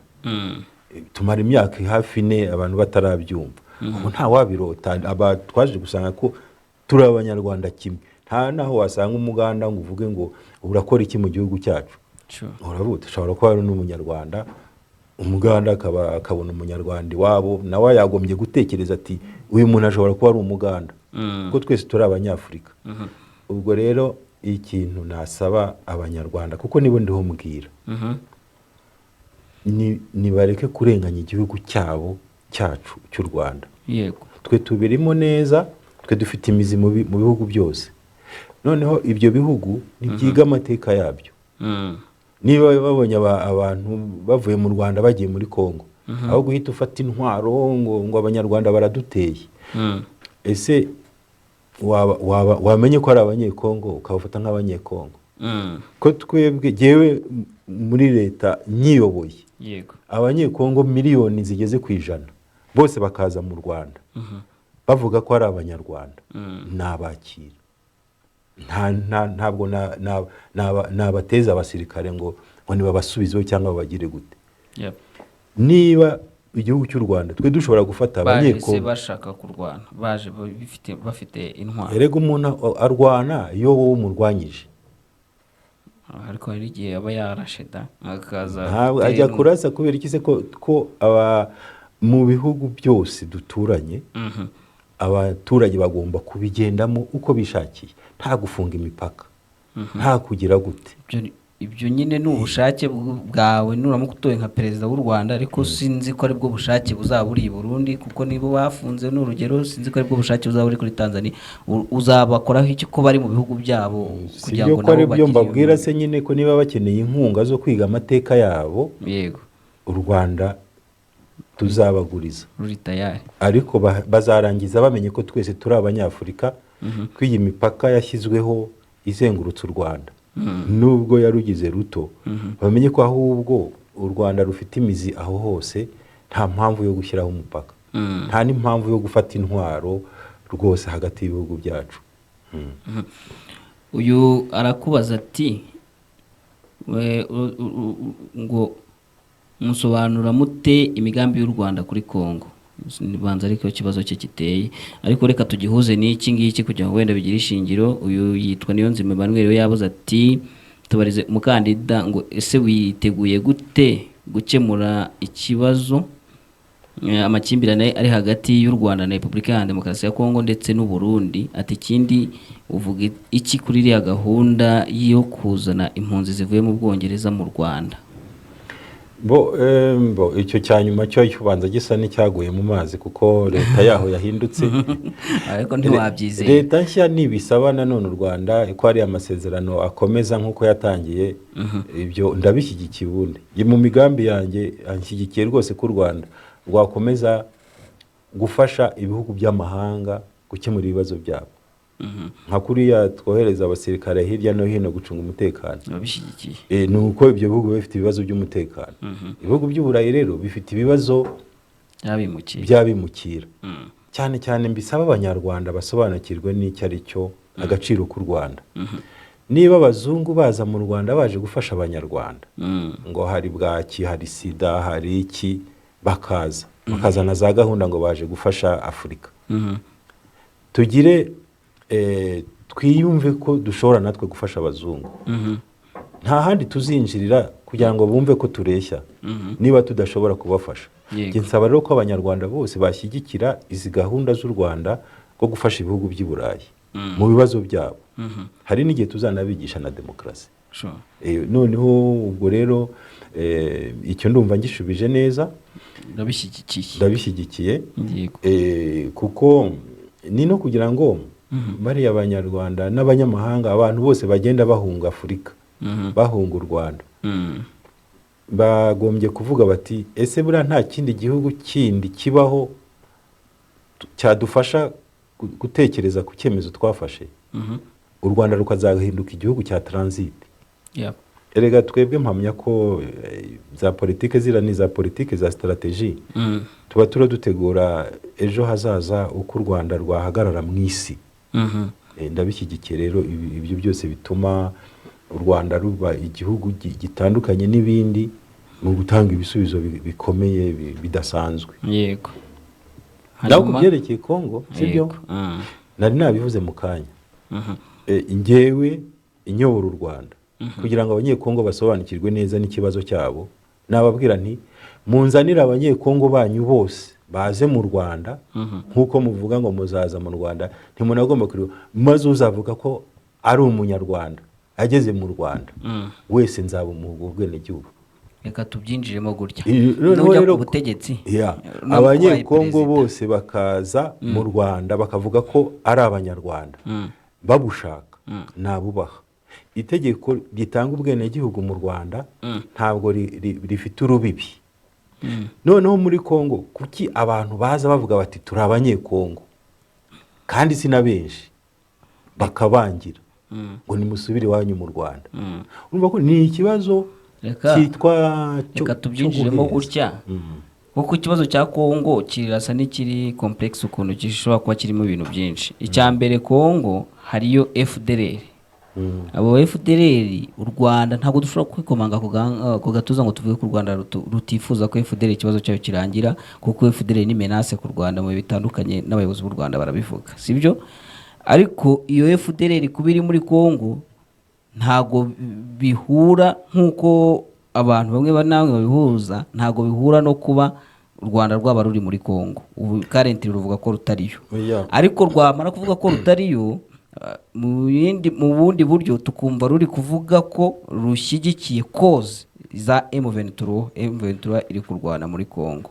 Aba bantu rero badukurikiye bashaka kuyoboka kumve mwebwe nka kandida president n'amukutowe kira kibazo uzagisobanura ute? Ese uburyo gisobanurwamo birasobanutse koko u Rwanda rugome kuri ubwo buryo bwo kumva koze M23 mu gihe Kongo ivuga ko M23 ari u Rwanda kubera ahanini rushobora no kuba bituruka ku kuba rwumva koze yayo? Ni kwa kundi ni ikibazo cya mu Gifaransa babyita xenophobie, kwitabanya abantu abanyamahanga, ukumva ko ugomba guheza abanyamahanga.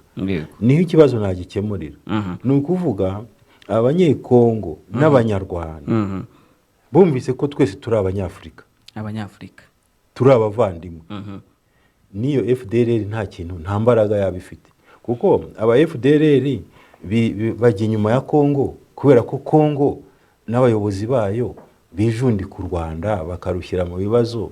Nayo ubundi leta ya Kongo yumvise ko abaturage bayo n'abaturage b'u Rwanda turi bamwe, na FDLR nta kibazo yahita isibangana. Yahita isibangana kubera yuko imigendanire y'abaturage b'ibihugu byacu byombi yatuma abigira mbese kagarara bumva ko bashobora kurwanya u Rwanda, ahubwo nibo banayoshya, ntaho bashingiye. Mbese no gukuraho imipaka mu bitekerezo, imipaka mu bitekerezo by'abaturage bacu, niho nakemurira icyo kibazo.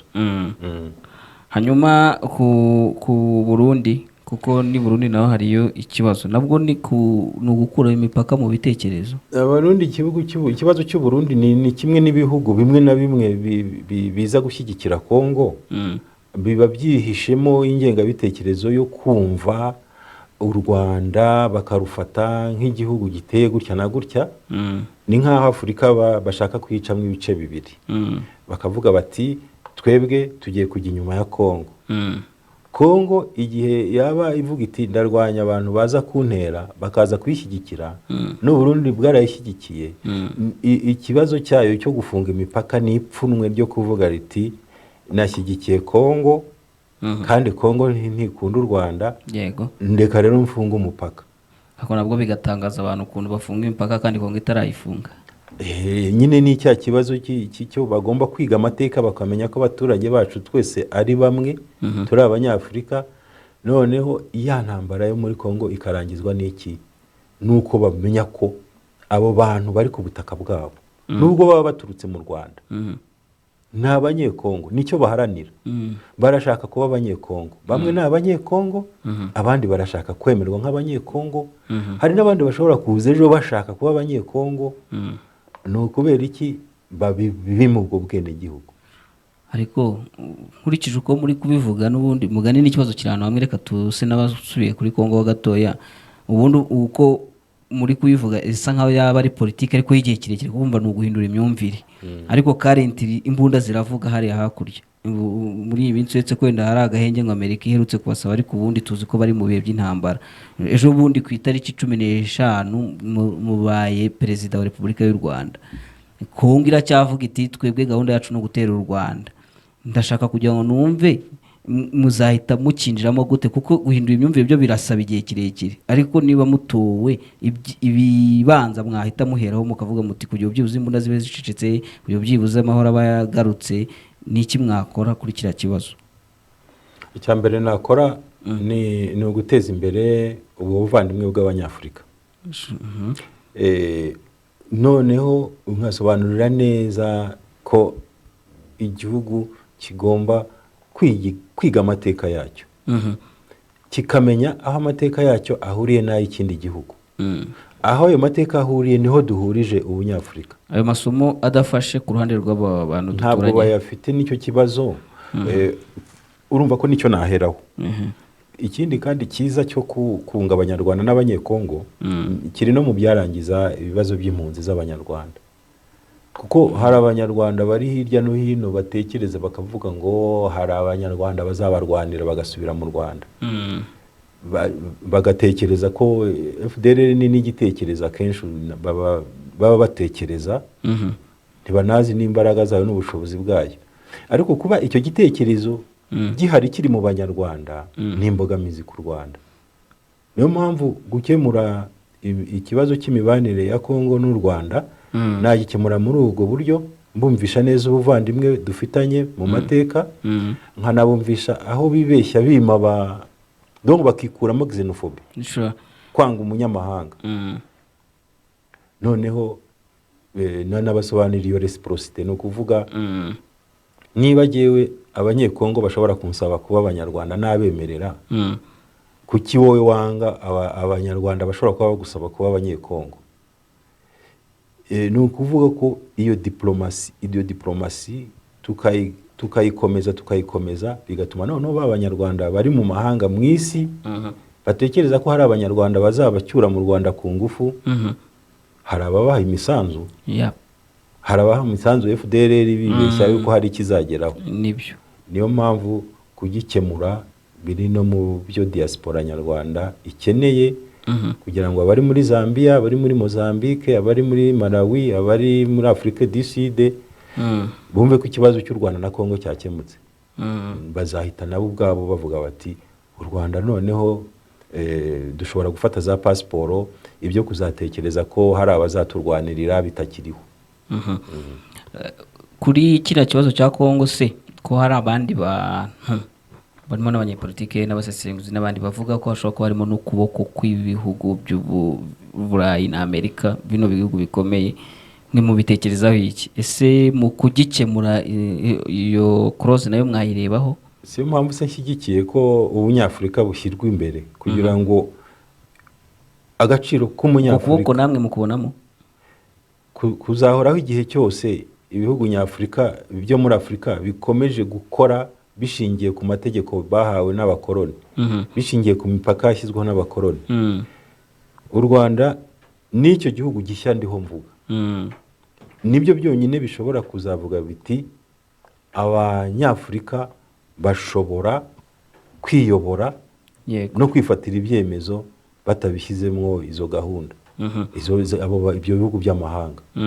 Niyo mpamvu abanyarwanda bari mu mahanga nabo ikindi mbasaba ni ukutagambana n'ibihugu by'amahanga, batega amatwi neza cyane za politike zikorwa n'ibihugu by'iwabo, cyane cyane ku Rwanda, kuko nko kujya kumva yuko igihugu urimo gishobora kuzagufasha gusubira iwanyu, mbese bakabicikaho, kumva yuko ushobora gusebya igihugu cyawe kugira ngo igihugu cy'amahanga kikumve neza kikwemere, bakabicikaho. Ubwo nibwo na bya bihugu bavuga ngo bifite ukuboko muri za politike z'ibindi bihugu bizacika, bizajya bibura bo bikorana izo politike. Hanyuma hari undi yatubwiye ngo ikibazo cye ndabona ntabwo kiri kuri diaspora, reka tuze kukirebaho nyuma, ahubwo wenda kugira ngo tugende tuva no kuri diaspora tugaruke kuri ibibazo bindi bitayireba tujya no ku musozo. Reka mbanze mbabaze gutya kuri iyi kampeni yanyu kuri diaspora, n'abanyarwanda baba mu mahanga bagiye kujya gutora, ariko bafite ndaza kuvuga bafite bya byiciro mwavuze, barimo abafite ya myumvire yo kumva ko bakoze opposition, harimo abayumva mu intore, harimo n'ababaye ibigarasha, ariko bose bagiye kuzahurira mu byumba by'itora batora umukandida umwe. Mwe nk'uko mubivuga bose, kwanza ni nako binakwiye kumvikana, bose mubakeneyeho ijwi, bibaye byiza bose babatora, yaba uyumva mu myumvire A, B or C, bose babatoye byaba ari byiza cyane. Ariko reka manze numve icyo mwe muvuga ku bashobora kuba barumvishe ibitekerezo byanyu mu gihe cyose mwamaze mwiyamamaza, bakavuga bati uriya nawe asa nkaho afite imyumvire nk'iya RPF bayoboraga ubutegetsi. Abo ngabo murabumvisha iki ku myumvire ya RPF? Ese iyo myumvire ubaye ufite imeze nkayo wenda, kuko hari uburyo mujya musobanura muvuga zino esikariye zanyu, mukavuga ko n'ubwo gikomeza intambwe, bakomereza ku ntambwe yatewe. Abo murabumvisha iki ku bijyanye n'uburyo RPF atari ikibazo? Ahubwo mubanyerekera ahubwo ayo madarajya, icyifuzo cyanjye yaba byashobokaga ngo bagire uruhare mu matora, bagire uruhare mu matora, bareke kuntora kubera izo mpamvu zo kuvuga ngo hari isano mfitanye ibitekerezo byanjye bifitanye n'ibya FPR. Kuko n'ubundi abanyarwanda tugomba kugira ibitekerezo bifite aho biganisha umujyi umwe. Nabo icyo nifuza bashobora kuntorera nuko ibyanjye narabyerekanye, nkaba nifuza ko nabo ubwabo ibyabo nabyo bazabyerekana. Uko biri kose mu bitekerezo byanjye harimo udushya twinshi, harimo icyo cyo kubifuza ko barushaho kwegerezwa ubuyobozi bw'igihugu cy'u Rwanda. Urumva ko ahubwo nibagerageze kwinjira muri gahunda y'amatora, kuko turabazirikana, ndabazirikana by'umwihariko. Ibyo kuba waba ufite imitekerereze idatandukana cyane n'iya RPF, ahubwo ari ukukomereza aho uzamura ujya hejuru, urumva ntacyo bitwaye. Ubwo abatumva ko ibyo byaba ari byo byiza, ijwi ryabo rurimbira kuri homba, abo barashinyagura, kuko yaba naba rwose ndi RPF nagira 50%, na RPF kagira 50%. Urumva ko rero nibatora, ahubwo nibadatora babifate, ariko bajyemo. Naho ubundi ndi mushya, ndi inzira nshya, ndindi ntambwe, hari intambwe yagezweho, hari n'indi nshaka kugeza ku banyarwanda. Ariko kuba hari ibitekerezo byanjye bihura nabyo, niba ari abashaka gusenya, nuba ko jyewe niba mvuga nti ndasigasira ibyagezweho, bahita bumva ko nshyigikiye ubuyobozi bwabigezeho. Ibyo ngibyo nyamara nibyo abanyarwanda bose bashaka. Ubundi umuntu atagendeye mu byo abashaka ko bamutora bashaka, yazahera nyine mu bupinga. Tugomba kubanza tukareba abanyarwanda barashaka iki.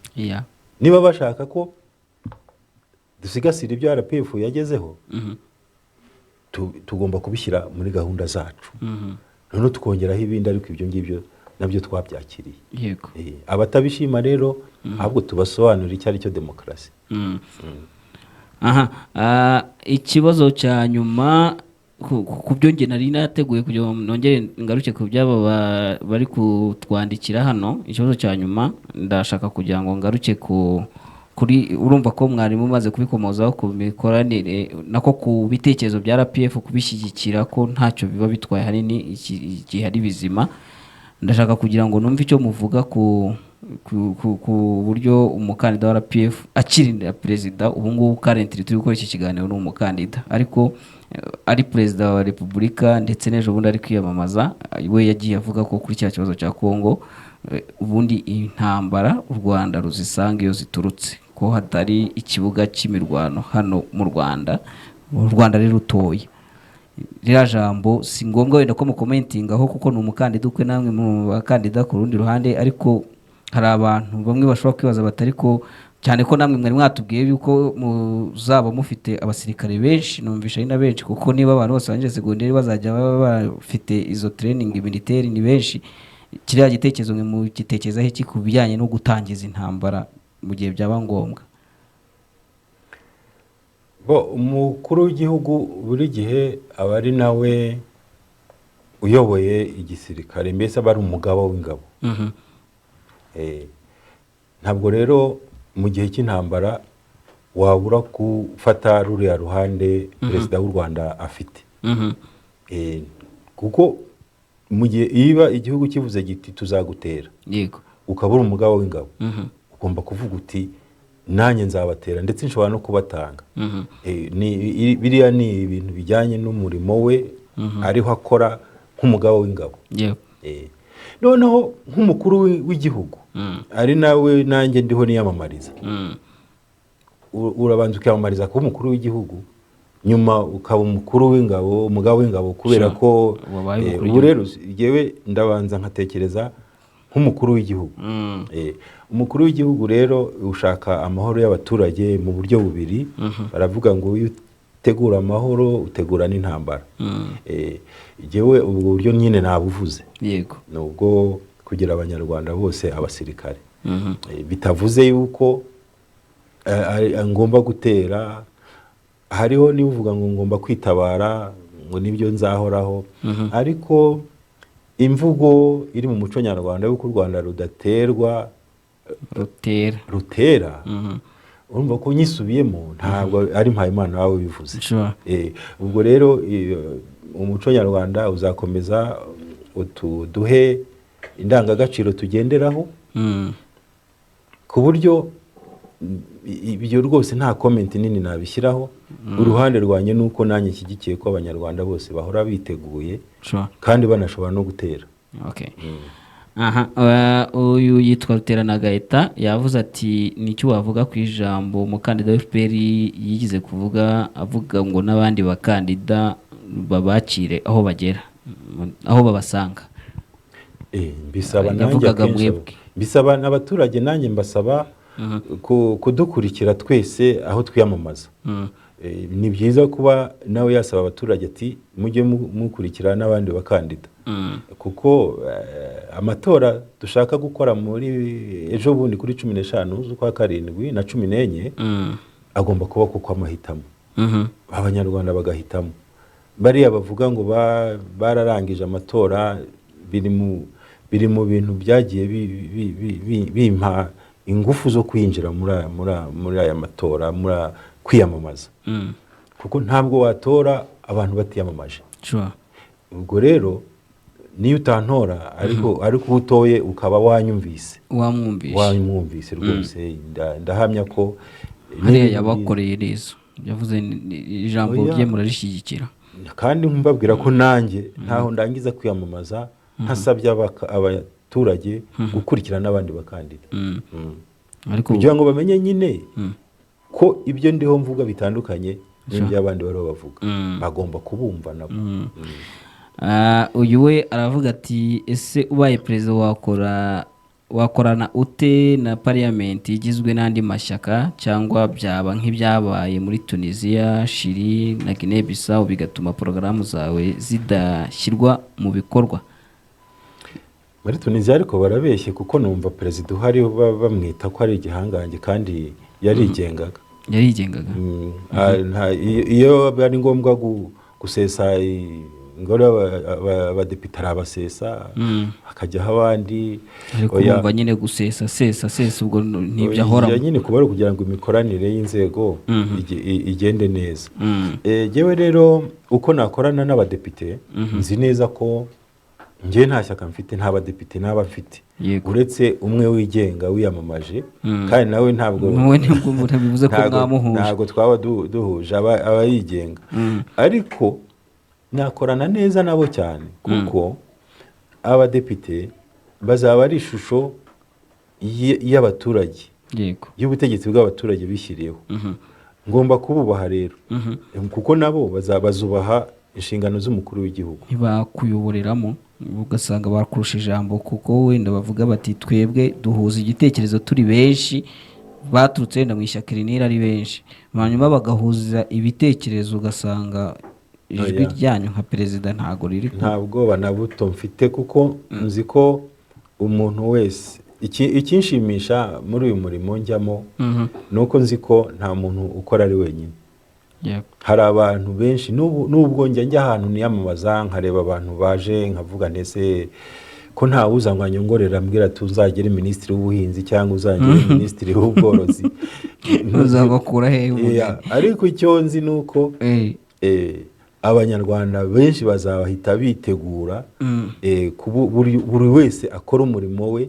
Abadepite bazakora umurimo wabo, perezida wa repubulika akora inshingano ze, yaba yigenga atigenga, nega n'abariya biyamamaza mu izina ry'ishyaka aba ari umukandida w'ishyaka. Ariko iyo tumaze kumutora keretse yewe nk'ishyaka ryamutumije mu nama, ariko aba ari umukuru w'igihugu cya bose wa bose, akorera bose. Ibyo nabishobora rero nanjye. Ibindi bitekerezo mfite hano byanyuze kuri bwa butumwa bugufi bohereza kuri ya nimero, harimo uyu yavuze ati tubarize umukandida wiyamamariza kuba umukuru w'igihugu muri siporo ahafite iyihe politiki, uretse ko dusa nkaho twari twabivuze ariko wenda ubwo aje nyuma wakongera ukabivugaho. Ati ikipe zacu ko byanze, ati munamutubarize ikipe afana mu Rwanda no hanze. Murakoze. Muri siporo nabivuzeho, nsaba ko ingengo y'imari yashyirwa ku rwego rw'imirenge, hakabaho ibibuga, imikino yose, foot, volley, basket, rugby, mbese byujuje ubuziranenge. Noneho urwego rutegura abakinnyi rukabera ku kagari, mbese mu midugudu, bakaba ariho batangira kwitoza. Urumva rero ko ibintu byo kuvuga ko abanyarwanda badashobora kugira ikipe ikomeye njye simbyemera. Mfite gahunda y'uko muri iyo myaka 5 itarangira u Rwanda rutageze ku rwego rwa Afurika nibura. Ikindi nanone hari ibintu byinshi cyane, ari nayo mpamvu muri diaspora bagomba kugira uruhare muri siporo. Abanyafurika benshi bakomera kubera kwitoza mu makipe akomeye y'i Burayi. Niba rero hari itorero dufite ritoza abantu kubyina no guhamiriza, tugomba no gutoza abana bacu gukina imipira. Hari uburyo rero bwinshi bukoreshwa kugira ngo amakipe akomeye arobe abana muri Afurika. Ntabwo ari twatangije guhugura mu Kigali, ariko ntitwibagirwe ko tugomba no gukora ku buryo abana bashaka visa zo kugira ngo bajye gukina mu bihugu by'amahanga. Minisiteri ya siporo muri za gahunda nyinshi z'itorero igomba gukora ku buryo bafashanya abanyarwanda bari mu mahanga. Wababwira uti mu kagari runaka hari umwana ukinisha ibirenge ariko tubona afite impano, tugakora ku buryo agenda agakina mu ikipe ikomeye y'i Burayi. Numva ko igihugu kitabigizemo uruhare cyangwa se community ngo ibigiremo uruhare, abaturage tumenye ko tubikeneye ari ku nyungu zacu, ntago twazahera hasi. ariko tukiri n'ubundi ku mikino hari igitekerezo abantu bamwe na bamwe bajya batanga ko ikipe y'igihugu y'u Rwanda yigeze gukomera ariko icyo gihe yari irimo bari abanyamahanga. Ubitekerezaho iki kuba iriya porogaramu yakongera mu gihe ibyo muzamwubaka bitaragerwaho, for example bakaba byibuze barokirita abantu bafite izo mpano bo mu bindi bihugu ariko ibyo bihugu bitazikeneye? Ni gahunda y'ubwenegihugu. Gahunda y'ubwenegihugu iteganya ko umuntu ufite impano runaka idasanzwe twamuha ubwenegihugu. Niba ari muri iyo nzira ndayishyigikiye. Ntabwo rero ibigizwe n'abanyamahanga kuko baba bahawe ubwenegihugu. Ahubwo igishyashya ni uko nifuza ko abanyarwanda bajya no kwitoreza mu mahanga. N'abanyamahanga bashaka kuba abanyarwanda tukabagira abanyarwanda. Ikipe mufana? Bundi ikipe gufana ni byiza. Umuntu ahera ku ikipe y'iwabo iwacu mu Bugesera, afana Bugesera, ariko rwose ntabwo navuga ko myifana kuko ndabyifuza. Nkafana ikipe yaho nize Mukura, niyo mfana. Zibaye nyinshi iyo zihuye ni ikipe ntoya. Niko bimeze. Umuntu agomba kugira icyo ashingiraho afana. Ntabwo ndebe n'abandi bajya mu muhanda ngo fana Rayon ngo fana APR, oya. Fana ikipe kubera nazo ariko zikwiye gufanwa kuko ziba zabahaye ibyishimo. Uko biri kose ni ikipe nziza zikomeye z'u Rwanda abantu bishimira, ariko hari benshi baba bashaka kumenya niba fana imwe muri izo. Yego. Oya. Nta nimwe. Mfana Mukura nkakurikizaho Bugesera. Nizo dufitanye amateka. Okay. Uyu we tuvuye mu mikino yabajije ngo mutubarize icyo ateganyiriza domaine y'ubuvuzi. Mu buvuzi nta kintu twakomoje. Mu buvuzi rwose nta gahunda ariko hari igihe twize gukomoza gato kuri mituweli ariko twasaga nk'abanyuzeho. Reka twumve manifesto yanyu muri ibyo mu buvuzi. Rwose hari ingingo imwe nari nateganije ariko nza gusanga ko yoroshye. Ni uko za poste de santé abanyarwanda bose bafite za mituweli z'ubwoko zose bagomba kwisanga. Hari naho basaba rero za poste de santé nko kwijwi barayisabye, nako kuri Nkombo. Mbese gahunda y'ubuvuzi iriho yakomeza uko imeze, nta kintu kidasanzwe. Numva n'abaganga ngo barashaka kongererwa imishahara ariko ikibazo cyabo nta wakingejejeho ngo ngisesengure byihariye. Gusa ubuvuzi bukomeze butera imbere. Iyo gahunda y'abajyanama b'ubuzima yashyizwe mu Rwanda ndayishyigikiye cyane. Ifite akamaro. Niyo mpamvu nta ngamba nshya, ahubwo we ari nk'ikibazo abona icyo niwe wakitubwira. Utekereza iki ku buryo mu mituweli hari imiti n'imwe itagura kugeza na n'ubu ngubu, ugasanga umuntu afite mituweli ariko n'ubundi rimwe na rimwe ugasanga bibaye ngombwa ko imiti bamwohereza kuyishaka kandi akahendwa kandi yitwa ko yari afite ubwishingizi. Mituweli nayishyize muri gahunda yanjye. Nifuza ko ririya 10% abanyarwanda batanze mituweli biyishyurira, hariho bamwe naryo riba ryinshi. Hagomba rero kuba dushingiye ku murimo ubundi buryo bwo gukora za cotisation n'imisanzu yunganira ikigega cya mituweli, ku buryo nk'abantu b'abakozi baciriritse bazaba baragishyizemo imisanzu bajya bagira 100%. 100% bituma rero bakuvura imiti yose ushaka bakayiguha. Niyo mpamvu kuba hari imiti bamwe batemererwa ni ibisanzwe, ni ibintu bisanzwe. Tugomba kwizera leta. Ntabwo imiti yose abantu bose bashyira ku isoko ngo leta ihita ivuga ngo nimugure imiti yose ibonetse yose, kuko imiti yose iri ku isoko imyinshi ibivura ikintu kimwe itandukanye. Leta rero igomba kugira uruhare mu kubabwira imiti. Ntabwo ari imiti ariyo yose, ariko ntiba yanze abanyarwanda. Tukomoje kuri ibyo bya mituweli, reka tunabitwarane nuko abantu bajya bavuga bati hari ubwo ubona abantu bamwe bafite mituweli abandi bafite rama, reka ndekera ibyo, abandi bakavuga bati wenda mu bijyanye n'amasoko hari isoko rya gisirikare, hari n'abaganga bari kurisaba, bakavuga bati ibyo bintu bisa nkaho bigaragaza ubusumbane kandi abantu bareshyaga. Niba abantu bagiye kugura ku isoko ugasanga ubwishingizi isoko rimwe nturyemereye kuryaccessinga kubera yuko ryagenewe abantu banaba kandi ibiciro byaryo byo biri hasi, byo mubitekerezaho iki desemu no kuri ubwo bwishingizi niba nkarama hari ubwishingizi hari uburyo ifitemo imbaraga zitandukanye n'iza mituweli kandi bwose buba bwatanzwe na leta mubitekerezaho iki ibyo ngibyo muramutse mutowe byahinduka nta kibazo ibyo by'amasoko ntabwo twabigereranya n'ibyo by'ubwishingizi kuko rama ni ubwishingizi bw'abakozi ba leta abakozi ba leta babugiraho uruhare kubera ko baba batanze imisanzu muri icyo kigega itandukanye biratandukanye rero ibyo by'amasoko byo rero byo nanjye numva ari ikibazo isoko ni isoko rifungurirwa abakiriya ariko hari icyo bita umuryango abantu iyo bari mu muryango bashobora kwiyegeraniriza ibintu ariko iyo ryitwa isoko ukagenda ugiye kugura ikintu umwe akagura ku giciro kimwe undi ku kindi naranabinenze no mu Bufaransa hari gahunda nenga hari ukuntu mu ngendo harimo ibyiciro bitandukanye byinshi cyane noneho ugasanga nk'abantu barishyura amatike ku biciro bitandukanye kandi bakora urugendo rumwe amasoko rero yacu niba hari ayo masoko y'abasirikare nareke kwitwa isoko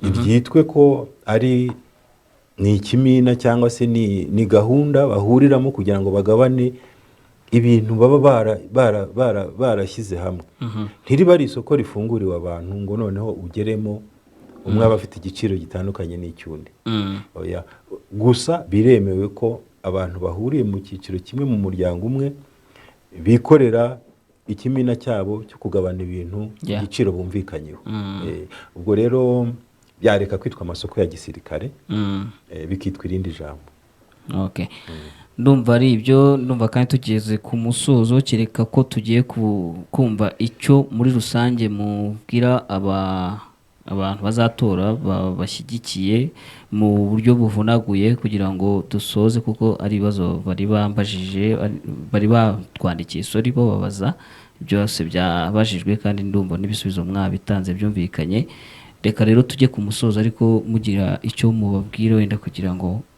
mwongere kubibutsa ko bakwiye gutora kundi ntambwe ni byiza icya mbere ni kubashimira nka Bwiza TV mwatumye nganira n'abanyamahanga abanyarwanda bari mu mahanga bazagikurikirana kenshi iki kiganiro icyo nabasaba rwose ni uko abanyarwanda bari mu mahanga bumva ko Mpayimana Philipo yifuza ko habaho ingamba nshya zitandukanye n'izisanzweho kugira ngo icyatumye abanyarwanda benshi bari mu mahanga bamwe baguma mu buhunzi abandi baguma mu mitekerereze bafite abandi batekereza ngo ikintu kizahinduka ari uko mu Rwanda RPF yavuyeho cyangwa Kagame yavuyeho ibyo bakumva ko na Mpayimana ubwe kugerageza kwiyamamaza ni urugero mbaha kugira ngo bumve ko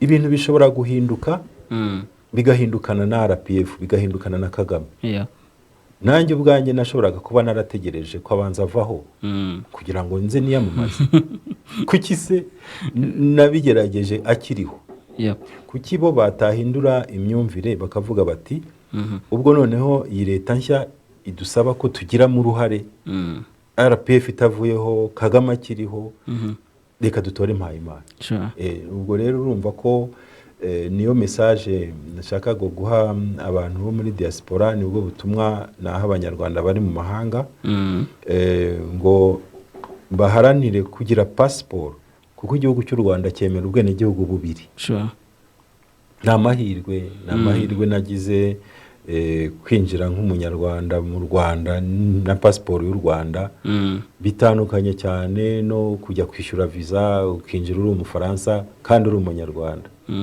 ubwo rero abatarasobanukirwa n'ayo mahirwe nzahora mbibasobanurira mbibasubiriremo ibyo nagezeho nabo ndabibifuriza asante sana reka dushimire rero n'abakunzi ba Bwiza TV abo twabanye muri iki kiganiro nizere ko cyabaryoheye turabashimiye cyane kuba mwakitabiriye mukomeze kugira ibihe byiza kandi mukomeze kuzirikana ko nyine Mpayimana Philippe ashaka ijwi ryanyu ubwo isangano ni ku itariki 14 no kuri 15 by'umwihariko 14 nyine nibo twabwiraga ariko no kuri 15 abanyarwanda namwe mwemerewe cyangwa se Mpayimana ari kubasaba ijwi ryanyu. Nitwa Shadrack Niyonsenga, mugira ibihe byiza. Bye.